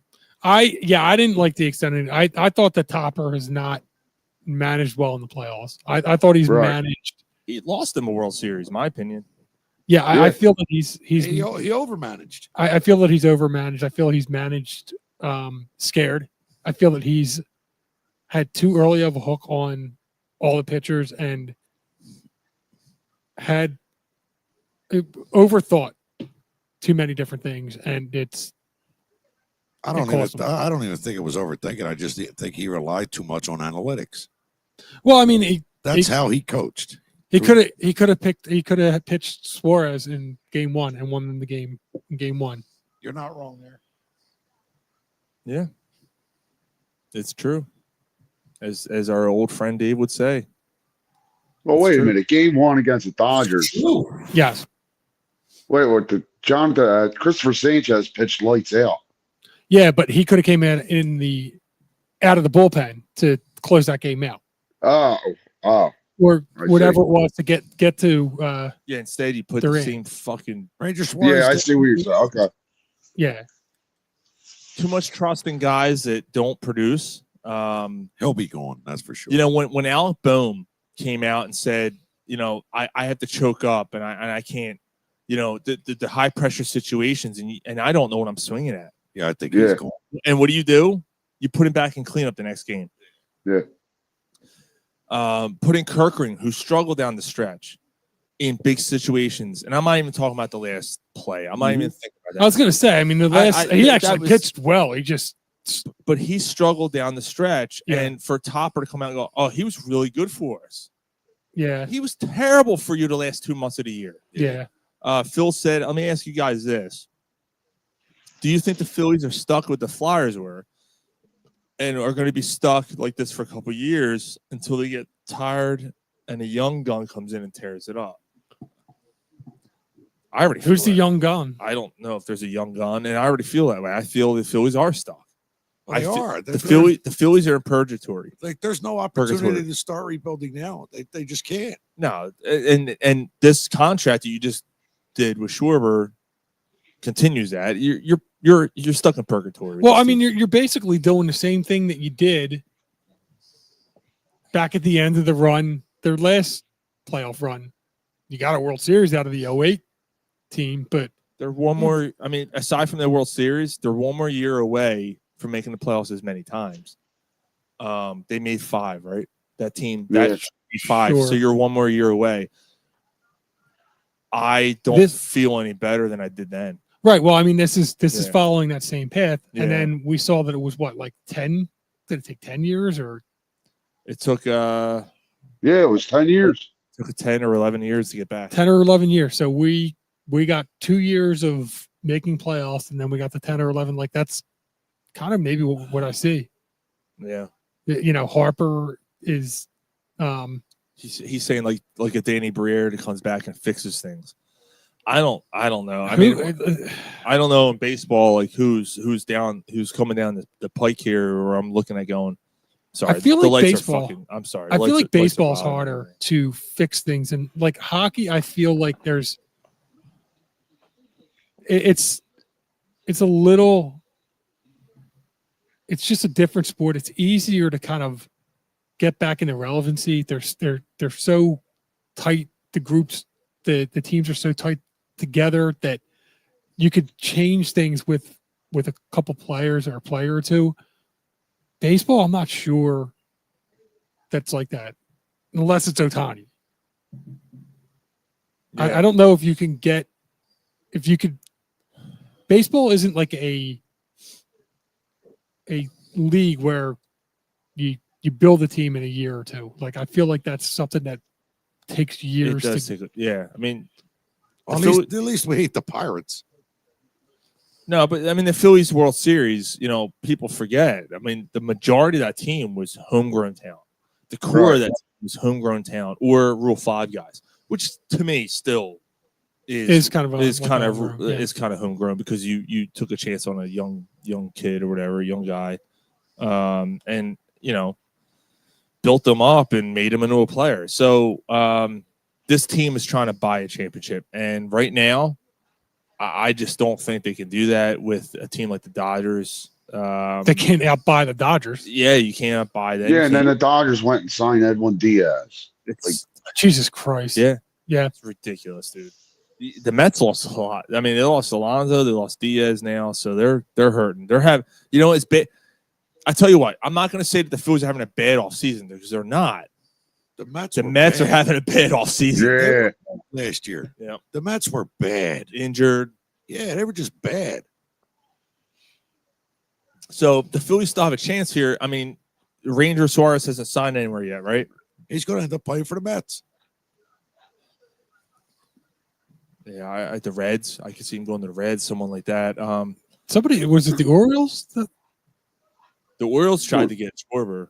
Or he goes to the Dodgers. Well, the Pirates offered him 4 years, $25 million. The Schwarber? Yeah. And the Orioles offered him the same money, and Right. And he came to that, which makes sense. I mean, why You're not going to play, but like, can't you? Baltimore's going to be. Can't you pretty say, good hey, this like you could make $10 million less to play here, or you could go to the Orioles. Choose what you want to do. Right. Is he really going to go to the Orioles for the extra $10 million? Over 5 years? Probably not. Probably not. Say 5 years, 140. Take that deal or take this. Yeah. You want to move? You want to move an hour and a half south and play for that team? In shithole Baltimore? Yeah. He's not going. He's probably anyway. Gonna stay. Whatever. But, it is what it is. All right, so we're all not in favor of the Topper move, which I agree. And then Don Mattingly is now the bench coach of the. That I like. I like that. That's the one thing I'm like, cool. That's cool. Maybe someone can fucking yell at Topper and go, "What are you doing?" Yeah, somebody with managerial experience, somebody that's He was just in the World Series, and he should have won the World. He was this close, literally that close. He was a cunt hair away from winning the World Series. Oh, he's the bench coach for the. No, he was the manager for the Blue Jays.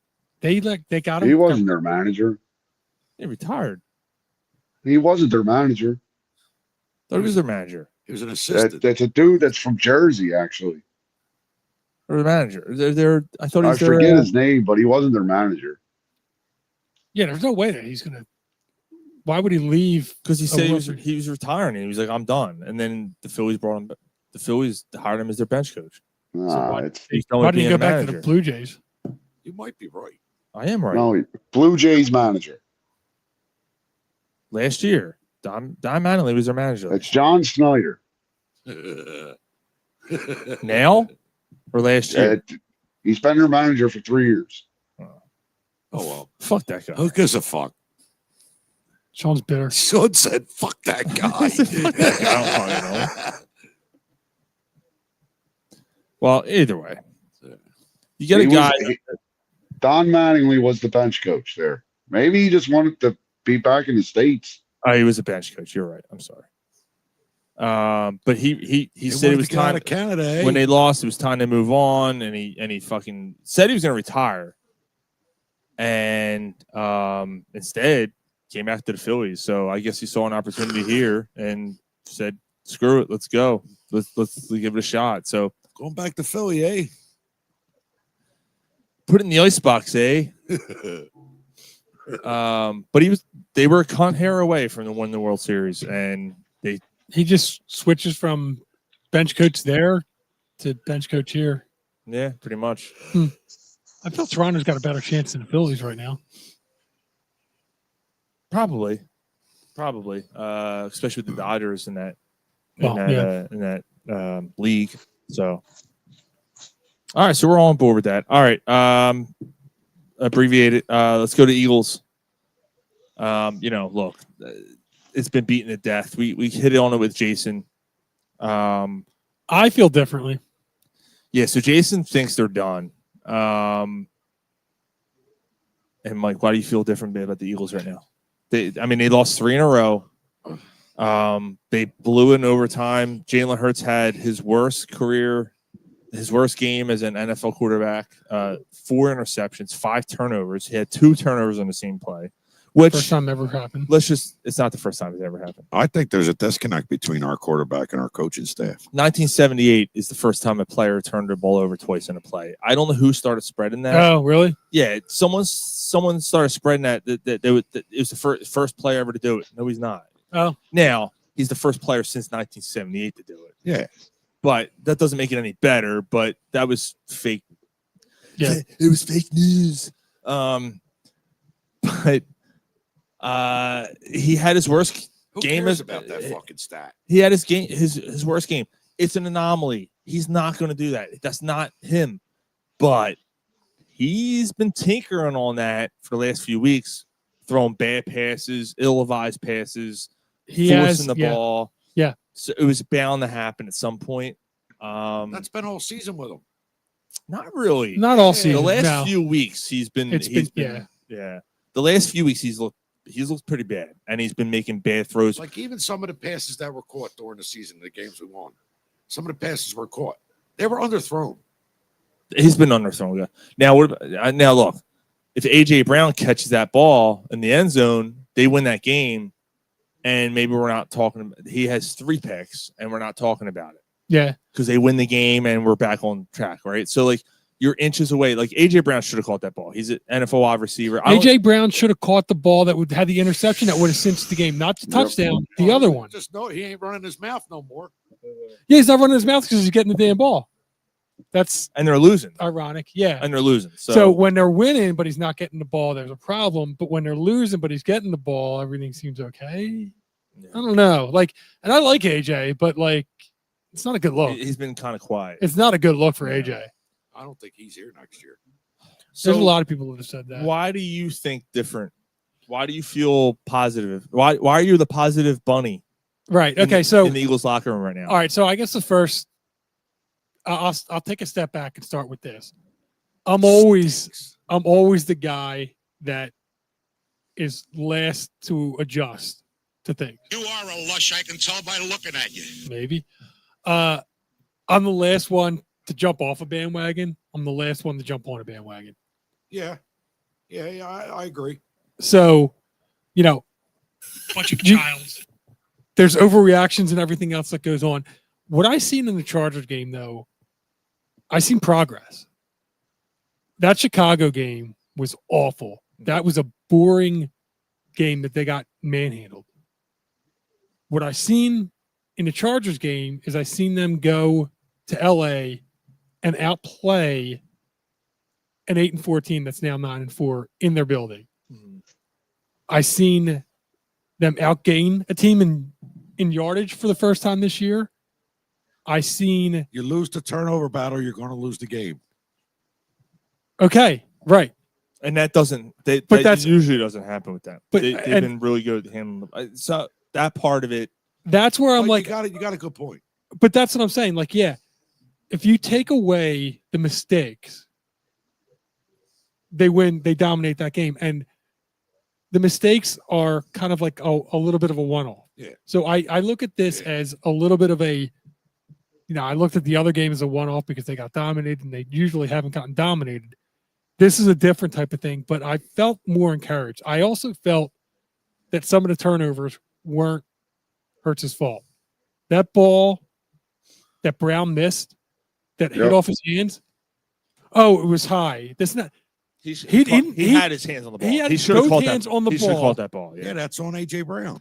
And he gator armed that, and then he gator armed another one. He gator armed, and he dropped the touchdown. The one in the fourth quarter, he gator armed. I'm like yo, that's 12 points that he gave up for us.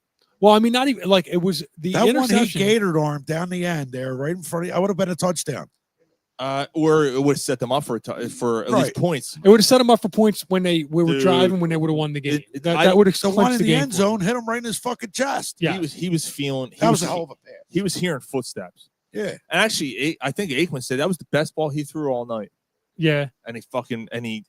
Oh, man, I don't know. But so anyway, I'm not putting the blame on AJ Brown either, though. No, he usually catches that. So anyway, there's that.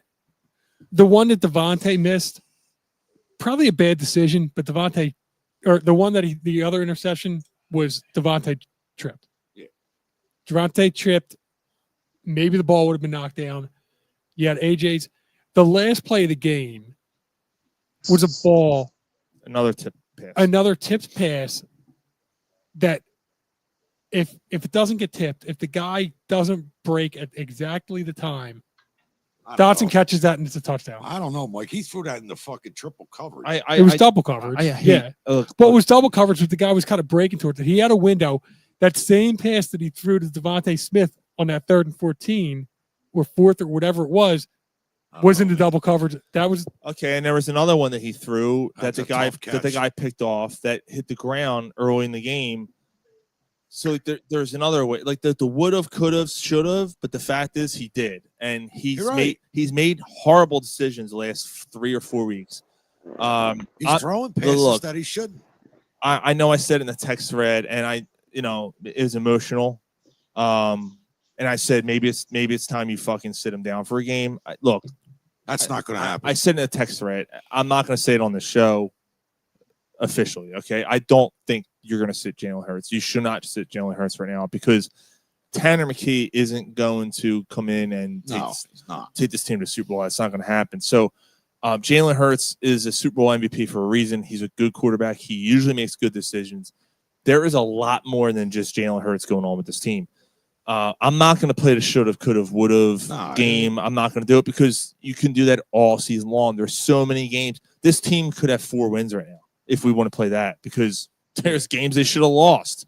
No, I mean so there is, play that. but I feel like they outplayed the Chargers offensively and defensively. They outplayed the Chargers. That defense looked good again. I will say that the offense looked a little more fluid than it had in previous weeks.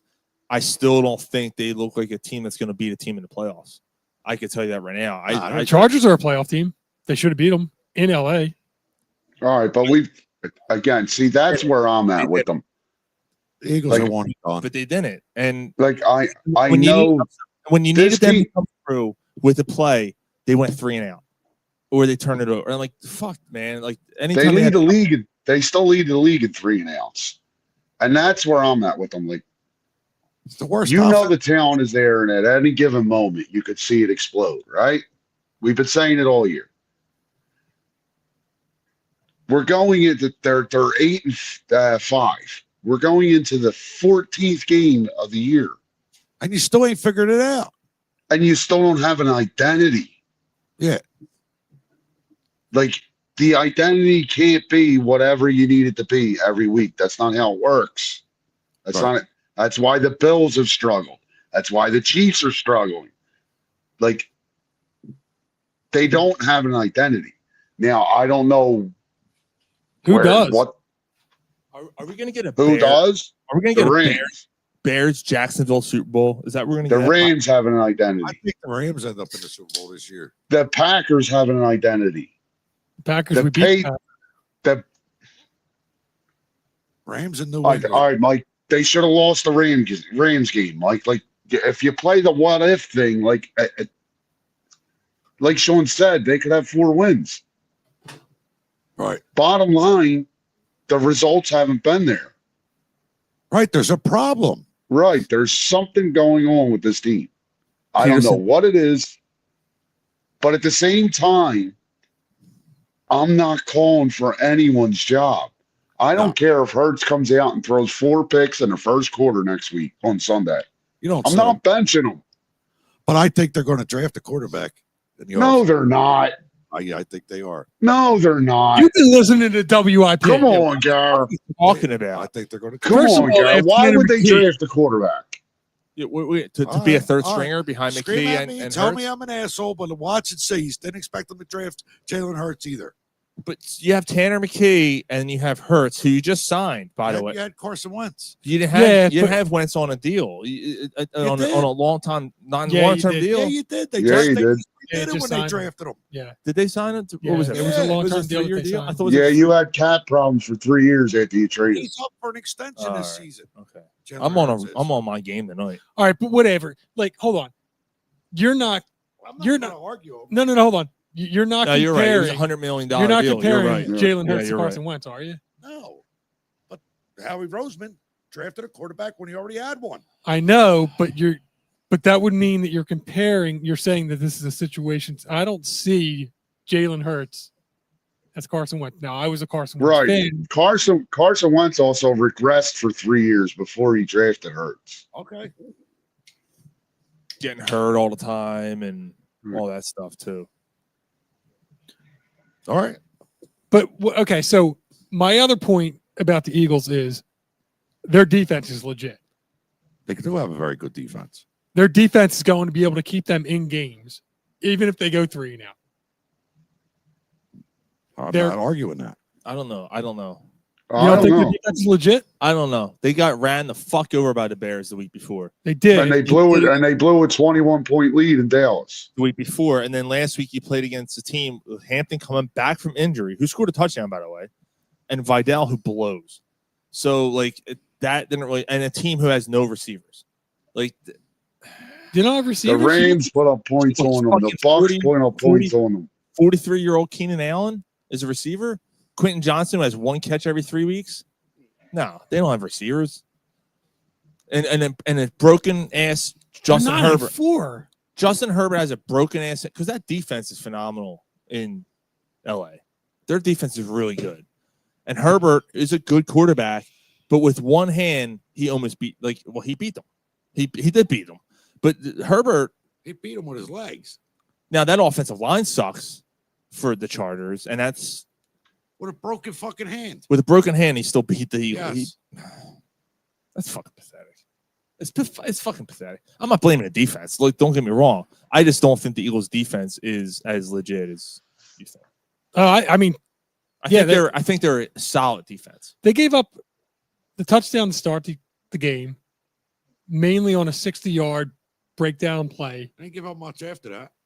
And then the rest of the game, they gave up 15 points, including overtime. Mhm.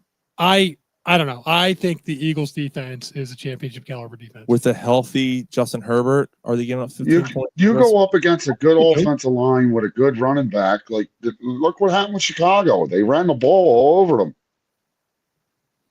Jalen Carter didn't play, which is fair. That's a big loss for them. I thought the defense was dominant. They turned them. The defense, them look, over a bunch. The defense played well last They week. had 7 sacks. They did.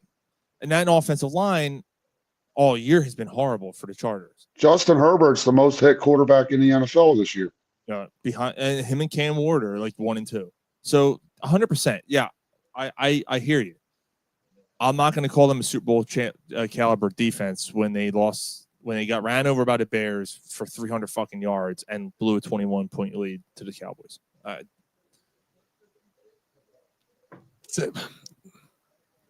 And it's unfair. Yeah, but I mean, because Makuba's out, Jalen Carter's out.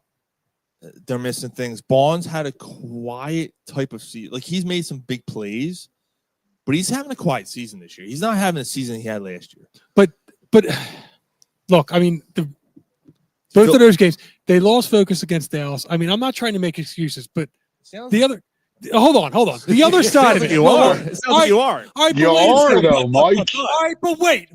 All right, let me fucking talk now. All right. So, what about the Green Bay game? What about the Detroit game? Oh, the defense did this. The defense did that. They shut both those fucking offenses down. I know it was 2 weeks before that, but you're not. Well, we're forgetting all about that. But then this happened. You're not forgetting about it. You know the Packers have 5 games this year. They've scored less than 17 points. All right, what about Detroit? What do you got to say about Okay, that was a good performance. The Green Bay was a good. What about when the Rams ran the score up on them? What about when the Bucks ran the score up on them? They won those games, though. Okay, but the defense still gave up a shit ton of points. So the Detroit, like you're talking like what we're talking about is if it's a championship caliber defense. When your defense is getting gouged more than it's not a championship caliber defense. But how can they? I just don't understand how a team could be now. Yes, they've 8-5. been gouged a lot, but they didn't give up a shit ton of they points. were ranked 22nd in the league before the Green Bay and Detroit weeks. So they had 2 weeks. So Green Bay, like, don't cry, brother. I know, dude. It's right down my fucking face. They were 22nd in the league, the defense was. Okay, but like, there's so many different things that are like. So on one side, you're saying their offensive, the Chargers' offensive line sucks, but their defense is really good. Mm-hmm. Jalen Hurts has a terrible game against a good defense. A good defense. Which and AJ Brown contributed to that. Then there's the other part of it where they have the most three and outs of any team, but then the defense is on the field all the time. But then they kind of like there's so many different things that there is, and that's the problem with this team, Mike. There's so many unanswered questions being left out there. Like I'm on your side. It's the inconsistencies. Like I'm on your side with it. Like you're leaving your defense at the hang. I think the defense is better than they show, and they've shown decent. Like they've been a decent defense over the last month. I don't think they're a championship caliber defense. But if the offense is playing like they did last year, right, where they're keeping the other team complementary football, yeah, and now your defense looks better because they're rested. They're not out You there know- every 5 minutes. Like You know, a perfect way to probably put it make up for is the the offense's inconsistencies. right. Like a perfect way to probably put it is the defense is not good enough to carry them. There's only so many times that this ain't the Jalen 85 Phillips, Bears. Jalen Phillips and Nolan Smith and if 85-year-old Brandon Graham can chase after the quarterback play after play after play. So I understand that. And so maybe I'll give the benefit of the doubt in the Dallas game where that was happening, right? Because that offense was going 3 and out, which was fucking so irritating. Yeah, the defense burned out. And you're burning your defense out. That game I kind of look at and go, all right, you're taking a really good offense on, and that shit's going to happen. The Bears game to me. The Bears game sucked. That, like, they just completely got blown off the ball. So. But I thought that they responded against LA. They didn't win, but I thought they responded, and the ball didn't bounce their way. It was a bad. Literally, I mean, the ball bounced all over the field, all game for both teams. Yeah, and it didn't bounce their way in that game. And I said to you, I said that to you. I agree with you that I do think there are signs that look better. The offense had a few little wrinkles that made you feel okay going forward. Maybe they have a chance to do something. Lane Johnson will eventually come back. Hopefully, Tyler Steen's not the answer. Like Jason said though, if they beat the Raiders and the Commanders twice, and just just for shits and giggles, let's say they beat the Bills, which is totally the Bills aren't juggernauts. Right. No, they're not. Right. So let's just say they win the last. They win the last four. The last four. I mean, going in the playoffs, I guess it's how they have to look during those last four games. Like, are they winning? Are they beating the Raiders 23-20, and you're feeling good? I'm not. No. If they're completely blowing teams out and they're doing everything they want to do against these teams, except for maybe the Bills, but they're doing anything they want against the Commanders both times and the Raiders both times, are you feeling a little bit better going in the playoffs? Yeah, maybe I'm going, maybe they can win a game in the playoffs. No, I don't think they can. I don't think they're beating the Rams in the game. No, they're not. No, I mean, okay, so they beating the Bears if they come here again. Well, the Bears, they might have. They got a better chance to beat the Bears than they do the Rams. I'll say that. I agree with that. I think they have a chance against the Bears next time. I don't think they're getting dominated off the ball. Something was off with that game. Like, I will say, like, it was a weird Friday game. And Jalen Carter came out right away and was like, I had the worst game of my career, and I'm not going to get into it. Like, something's going on. And it was more than just his shoulders or something personal. We talked about this 2 weeks ago or last week. There was something going on there. So I don't expect that to happen next time. But they had a hard time with Caleb Williams. I tell you what, the Packers had a hard time with Caleb Williams last week. What's his face? Parsons is like, I don't fucking like chasing him. He's like, that sucked. Yeah. Like he's a problem. I'm a Caleb Williams hater. Right. That dude has come out and played a really good season, and he's a me guy. The Bears it doesn't matter. The Bears are for real. Yeah, the Bears are for real team. Like, they have. Yeah, what you hear about him, it's not necessarily his speed. It's his quickness, like his acceleration.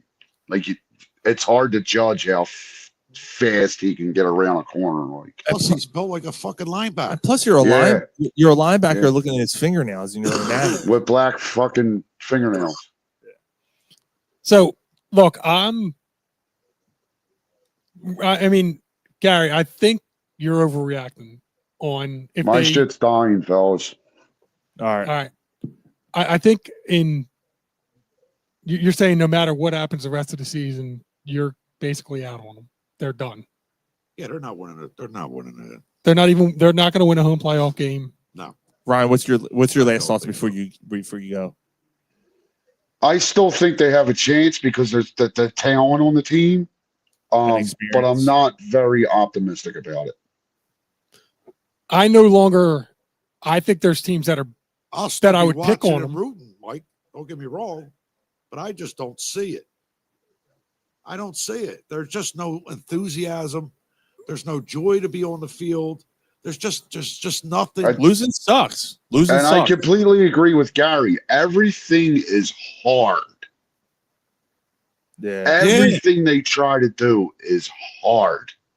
I feel that this stretch of games is the first set of games that that eases up a little bit for them. I hope so. I think that this gives them Mike. a little, I hope your internal optimism is right, Mike. I love how you. know. I don't think that they're. Would I take the Rams over them now? Yeah. Did they got a chance against them? Absolutely. They got a chance against anybody, though. That's my what's point. so fucking infuriating about them. That's the part that pisses you off. But they Right. They still do. They still do, and they still can turn it around. And I'm not giving up on that. 57% of Saquon Barkley's runs, he was hit behind the line. Dude, it's been all Hit year. It's behind been the all line. year. Like, look, like he went from that to where he can't even get 4 yards. It's been that all year. The offensive line is banged up. They're having all kinds of issues. Tyler Steen doesn't look like the answer. God. They get Johnson back for the playoffs. That being said, Sean, like you were Yes. talking about earlier, the Chargers' offensive line is terrible. Yeah. Vidal's running all over them. Vidal did not run all over him. Oh, He had one play. They had one long play. Vidal. They didn't run against the Eagles. Hampton had a hit behind the line. all Hampton the had time. a screen pass for He's getting touchdown. He did. 2 or 3 yards. 2 or 3 yards is terrible. They did pretty well against the run. The Eagles did really well against the run last, which was expected because that offensive line sucks and they haven't ran the ball well all year. They had a broken play against Vidal and they had a screen pass to Hampton who was wide open for a touchdown. That was it. You're right. Yeah, the Chargers did. Yeah, They did pretty well against the run. The Bears destroyed them, Yeah, but they yeah, did. the Chargers they hit them behind the line a lot Yeah, they did. in that game. They did. All right, I'm down to 1%, fellas. I'm gonna bail. All right, Rye. Love Later, you guys. All right, man. Good night. Yeah, I don't know, man. It's I'm kind of where Ryan is, where I look at him and go, like, sorry, for those watching who don't know, man, my left eye is actually. He looks like Popeye. It's killing me right now. Like it's getting late, my eyes are killing me. I had Time to wrap it up. I had eye surgery last week, so I'm where Ryan is. I'm optimistic. I'm thinking that they have a shot. Of course, they have a shot. Dude, I'm a stupid Eagles fan. Every week I'm going, we can win this week. We can win this week. Like, remember I said 2 weeks ago, I'm like, I ain't fucking watching them on Monday night. Fuck that. I just don't say it. I stayed up the whole time, watched that. And I watched it. You didn't stay up the whole time. Yes, I did. No, you didn't. No, you didn't. No, you you stopped texting at halftime. You and Ryan both fucking I bailed. watched that whole fucking game. You stopped All right, texting you us. say so. You both stopped. Why did you stop texting us. texting Because I them? was irritated. No, you weren't. At halftime. At halftime, they were winning. Yeah. Saquon Barkley Fuck breaks yeah. off Look at the grin. the tush. Look at the grin. He's fucking lying sack of shit. They do I the watched fake. whole game. I didn't miss any this You year. fucking. You may watch it the next morning. I watched it, honestly. So then why wasn't I getting the text when Why Saquon? wouldn't I just say, hey, Because go to bed. No. Because in the first and second half, it's text. Then all of a sudden, it just stopped. Fades and off. it just died. Every Monday night, and every Saquon- night game's the same and way. Saquon Look again, Barkley because breaks I off a run. wasn't texting much in that thread anyway. Yes, Look you. again. That game. I understand, but earlier in the game, you were. No, maybe I wasn't. news for you, pal. You said fucking kickers. Jack Yeah, and shit. Yeah. So then all of a sudden, like the end of the game, there's nothing. But that was in the third quarter, Mike, when I said fucking kickers. No, it was in the No, second it's the quarter. Second quarter. Ah. It was when Ellie. Yeah, missed it was. Yes, it was. Yeah, it was. Yes, it was. Because I We put know on. exactly what it was. It was at the end of the second quarter because I put on halftime. I put up Missy Elliott. Yes, you did. Yeah, that was at halftime, and I said the Eagles are down 10-6 Yeah, at I halftime. didn't fall asleep.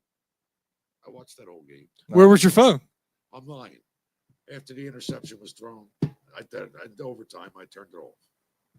Okay, that was the end of the game. Yeah, but All right. I can't believe that you wouldn't text with Saquon when your boy Saquon breaks off a 50-something You yard didn't say touchdown. nothing.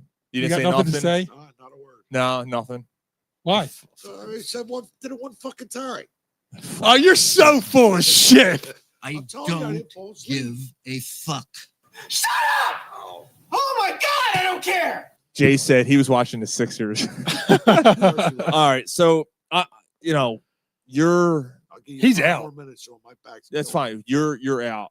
You're optimistic. I'm where Ryan is. I'm very, very cautiously optimistic. I would say I'm cautiously optimistic, not very, very cautious. I still see a path. I still don't think this ride is over. All right. I felt like Look, I understand. Like all of I us hope hope not. not, but I feel like I'm the only one that doesn't think it's over. I've like where Ryan said, we're in game 15 now, and your offense has done diddly squat all year. There's problems, yes. Yeah, there's no you have poles. major problems. Where's but the 10 poles? You started to show some life last week. In the end, if you make the playoffs, I think about the Giants, where the Giants were a wild card team and they made the playoffs and they just got hot. Yeah, but wait a second. The Eagles are going to be the 3 seed. I understand. They're guaranteed to be the 3 seed. I understand, right but the Giants were probably playing better ball than the Eagles were at that point. Wasn't the Kansas City Chiefs like the Eagles are this year when they beat us in the Super Bowl? Probably. Where they weren't this bad. But I mean, they weren't dominating either. They weren't dominating, but they won a lot of games by luck. But their offense was a lot more fluid than our offense is. There's a lot of issues going on. We are a broken down fucking 1991 Ford Probe right now. Yeah. Wow. And we have a bad That's Sean's old car. Yeah. You had one of them? Yeah, I did. That's Did my you? first car. Yeah. And we have a bad what was it called? A pissed. They were badass when they first came out. Yeah, it was a good car for a sound system. I'll tell you that. That's all Sean gave a shit about. Yeah, it was good. Oh, was it all beat up and shit? No. We had what's the engine tap? We had a valve tap Ah, with a bad valve tap. You know what I mean? the engine shot. Burning oil like crazy. Yeah, just keep adding oil. Yeah, that's just all. keep adding. That's what I did. That's what the Eagles are doing. They're just trying to keep adding oil to a bad valve tap on a 1991 Ford Probe. Maybe Hurt starts running more. He's got. But if you can get through 4 games in the playoffs, hey, guys, to the finish line. Hey, I made it to work alive. Yeah. I don't fucking care. The regular season doesn't mean diddly squat once the playoffs start. If you can somehow figure this out. And you're going to be the 3 seed. You're going to have the home game. Yeah. And then you're probably going away. But you could have 2 home games in this if it breaks right. It's good. The 1 seed now. There's no way. No. Yeah, They you're not can chance. get it, they still have a chance at the 2 seed. Can't hear you. They still have a chance at the 2 seed. Yeah. I guess. Yeah, they probably have a chance at the 2 seed. I'm not worried about the difference between the 2 and the 3. I mean, yeah, visiting Green Bay or Chicago will suck. But if it's not the 1 seed, then who cares what seed you are? The 2 or 3, it's not that big of a difference. And yeah, I don't know. Like they could easily go. They could easily go 1 and out. They could I could see them making a conference championship and then having some momentum, and let's see what happens. Well, I was just thinking for the next few shows, we should have everyone kind of rotate and do the soundboard for the show, and then until the last one. You know what I mean? Yeah, I gotta get going. All right, brother. See you, Gary. Okay. All right, brother. Yep. See you. All right, we're gonna do While You Were Drunk and call the show. I am not drunk, man. You trying to It's make quick. me It's drunk. quick. It's a It's time quick to one. catch up on some things you may have missed. I got Do you time. think a 6-pack is acceptable? I might not. Wow, you were No. drunk. I'm drunk and I love cats. Why'd you wink What at more do you Why'd you need wink to at Gary when you said it? My eyes are pretty much shot at this point. Oh shit. All right, so see, look at this geriatric fucks over here on this show right now. All fucking old. My hip's been bothering me. Not the one I got surgery on. The other one. Yeah, it's a mess. Speaking of, this is a perfect segue. Now you're embarrassing yourself, you geriatric fuck. Phil So good you had to say it first. Rivers is back with the Colts. That's crazy. 44 years old, out of retirement, Hall of Famer, coming back. Did he get on? He didn't get inducted yet. Not yet, but Well, now he's got to wait another will 3 be. years. Back with the Colts because of the injury to Daniel Jones. And look, I gotta be honest with you. The Colts, if they get productive quarterback play, they have a shot to make a run. Like, they have a really good defense. Although Jonathan Taylor has gotten really, really quiet. Although he did score a short touchdown last week, but he hasn't been running the way he was running. I think he's worn down. He was on pace. He was on pace for the 2,000 yards earlier in the year, and he's not doing every shot now. He's kind of hit a cliff, but Jonathan Taylor's getting sneakily kind of old for a running back.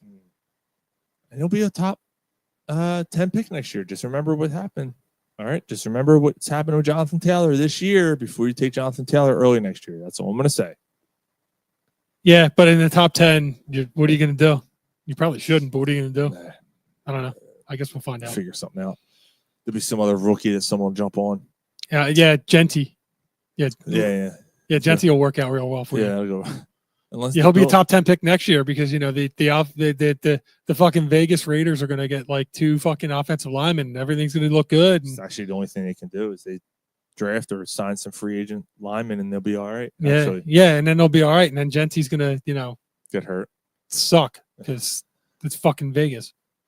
Yeah, it's pretty crazy. Philip Rivers back in football. The United Thoroughbred football team. Did you hear this story about the? No, what the fuck is this? I thought we were talking about horse racing. United Thoroughbred is a Philadelphia youth football team, 14 and 15-year-olds, right? Based out of Philadelphia. Okay. They travel to Polk County, Pennsylvania for the state championship. Okay. Some of their star players hit a local Dick's in Polk County, steal $2,300 of merchandise. Oh, Jesus Christ. They got arrested, and then they lose the championship game by 20 points. Well, yeah, that'll happen when your best players are not playing. So, I'm going to say that I don't think that worked out too well in their favor. But we got a presser from after the game. We lost as a team. So, yeah, didn't work too well. But all that. This was the story of the week. I don't care about Jalen Hurts' 5 turnovers. I don't care about Philip Rivers. I don't care about anything else you read. This was the story of the week. Here we go. The Michigan head coach, Sharon Moore, getting fired. Michigan basketball? Football. And you're like, okay, why? What's Michigan Wolverines football coach. Football coach. They actually started coming along and looking. Yeah, he got fired. What did he do? So he had a side piece. Okay. And he broke into a dorm room. A dorm room. Yeah, I just said dorm room. Okay. A Michigan student. Yep. Okay. And with a plan B. Huh. Saying basically it's not mine. Take the plan B. It's not mine. Well, if it's not yours, why did she take the plan B? Here's the best part. So like, but wait, there's more. So she didn't report him, and the school didn't report him, and none of the people in the hallways reported him. DoorDash reported him. The DoorDash driver recognized the name. Oh. I was like, plan B. Like, this is kind of weird. Like, why is he doing a plan? Yeah. And he reported him. The school then investigated and found out what was going on and fired the head coach. Yeah, John Harbaugh's looking like a pretty decent, by comparison. Moist. Holy shit. Like, that was... Yeah, that's not good. That whole story, actually, if I can find, I might be able to find you the whole breakdown. Okay, here's the whole breakdown of some dude who did the whole thing. Right, this was on TikTok. So give me 1 second. Were they in the playoffs? They didn't make the playoffs, did they? I thought they were. I was pretty sure they were. Weren't they terrible? And then they came out of nowhere. Yeah. Here we go. Here's the whole breakdown of the whole thing. Huh? Not for cheating, but because he broke into the woman's crib that he was cheating with and tried to send himself and her to the Lord and Savior. What's crazy, she not even the one that told the school on him. DoorDash snitched on him. The school found out because he decided to order a plan B to the school. and the DoorDasher recognized them and snitched. He even gave Shawty a 55% raise. The school found out, fired him. He lost 13 mil. His wife don't want him no more, so he left the crib, went to Shawty I love the house, music in the background. broke in, whipped out a blade, and basically threatened the woman and held her there for like a good little minute, debating on is it time for him and her to go. Police ended up finding him at a church. DoorDasher, don't DoorDash there no more, because he's looking for you, I think. If you want to get mad at the woman for messing with a married man, okay, that's one argument. But to blame her for him getting fired when he got fired because his ass wanted to order a Plan B to the school and one of them snitched on him, is crazy. Now you finna be cheating with boys in jail. At the end. So TJ actually, it was either TJ or Diddy sent that to. What did you? So what did you he say? had it, like, Cheating with boys in you jail? left out the you is that left what you out just the said? part. Is that where, what you just? That'll be him now. You left out the part where good dick. Such a good dick. he Feel the pressure. You've got to threatened to kill the that girl. guy. And if the guy's going to reach, he's going to go through your body.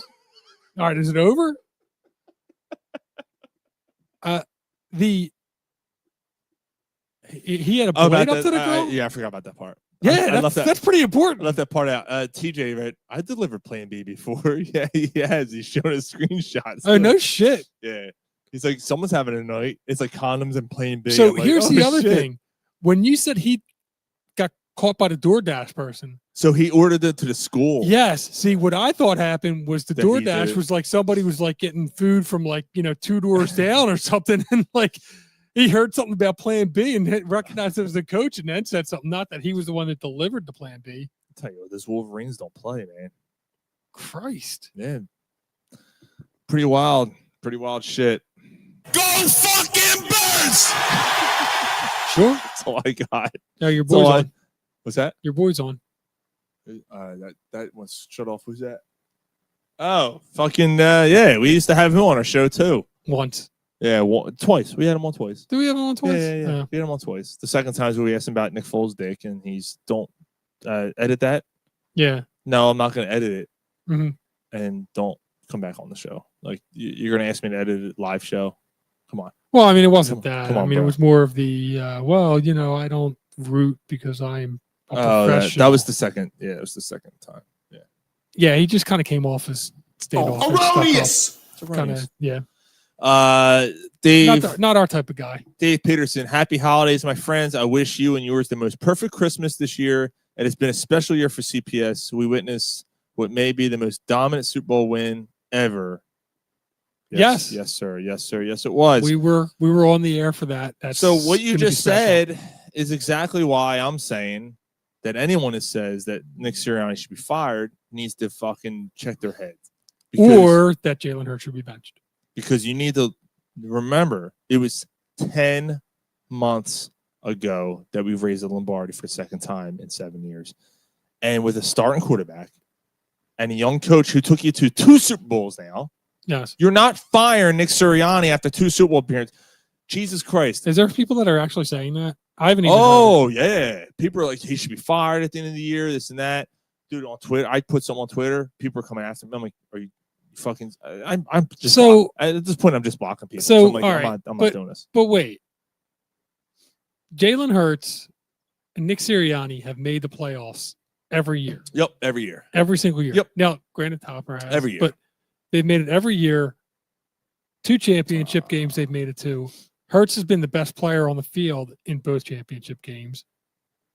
And they won one just last year. So even the, love Jason, but what does Nick do? I don't know what he does. Whatever he does. But he gets results. The team gets results, even with They're going to coordinators, and they're going to make the playoffs again this year. They're going to make the playoffs again this year. It's a So- guarantee. And the thing is that Hurts, for what it's worth, has again had offensive coordinators that are a rotating door. He's still, for 10 years, it seems like now, has not had an offensive coordinator that's lasted more than a year. No. That's got to be tough. Peterson said, celebrate a 10-year milestone and did so in epic fashion. So many great guests, this and lots of laughs. Again, Merry Christmas, guys. Merry Christmas, Dave. I love the morning texts. Yeah, dude, it's The great. day in the review. And yeah. We love it, man. Taylor Swift's birthday is actually tomorrow, not today. Oh, your daughter told you that? Oh, yeah. No, I know. No. Yeah, no, it's December 13th, 1989. She's got a 1989 album. I know Dave's- way too much about Taylor Swift. Dave's definitely one of the guys, man. I would have never met Dave if it wasn't for the show. Yeah. TJ said they're either too good or too bad. We need someone just good enough to not leave. Coordinator wise, yeah, that is 100% accurate. I don't think you have it here. I think this guy's toast. I don't think So it's going to be another offensive coordinator next year. I think it has to be. That'll probably be really good and end up getting unless the only way that this works is if Sirianni finally figured out how to fucking call plays. Yep. If Sirianni starts calling plays and they make a run and they win the last 4 and maybe they win a playoff game or 2. Or they clone the offensive version of Vic Fangio. Yeah, right. Exactly. Shut that cunt's mouth or I'll come over there and fuck start her I head. have no idea what that has to do I with don't know. anything. All right, I got to call it a show. I am dying here. My eyes can't take it anymore. I'm suffering here. I have a beer to finish. What are we I doing? have to go home. Oh, all right. I just got to shut the screen off and so I don't have to stare. I look like fucking. I don't want to go home yet. I look like Popeye right now. Let's see how stinky those fingertips can get. Well, you can hang out. Sorry, Jay, no boner coverage. We can find out. Hey, Jay, your boner coverage? I don't give a fuck. Oh, shit. But trust me, we'll get plenty of boner coverage over the next few shows. All right. So listen, if you guys missed the announcement earlier, we'll reiterate it right now. After the Super Bowl, Corner Putt Sports is going on a definite hiatus. We might be done. There's a chance we might not, but all as we sit here right now, after the Super Bowl will be the last Corner Putt Sports show. All right, so, yeah. So it's either a week or I'd have 2 been after there. the Super Bowl. Depending on how things go, and we'll go from there. But yeah, so we thank you guys always for listening to the show, for hanging out with us live, for downloading the show. Anybody who's going to actually make it the whole 2 hours of listening. Somebody tell me, what the fuck is the difference now? Well, what are you going to say? Yeah. What are you going to say? Jade, what announcement? You know the announcement, motherfucker. Jay just doesn't want to believe it. Well, Jay wants to Eckhart, think about the future. think about the future. Yeah. We're not dying. We'll be around. The Facebook page will still be open, all that stuff. I'll stick around. I'll stick around. We should put that on after Yeah. this. I haven't heard that song in fucking years. The Facebook pages, the group will still be open, all that stuff. So that's not going anywhere. It's just a podcast, man. It's just a lot. So, all right. With that being said, Mike, penis out for one of the last times. We will see you guys the day after New Year's, I think, right? Yeah.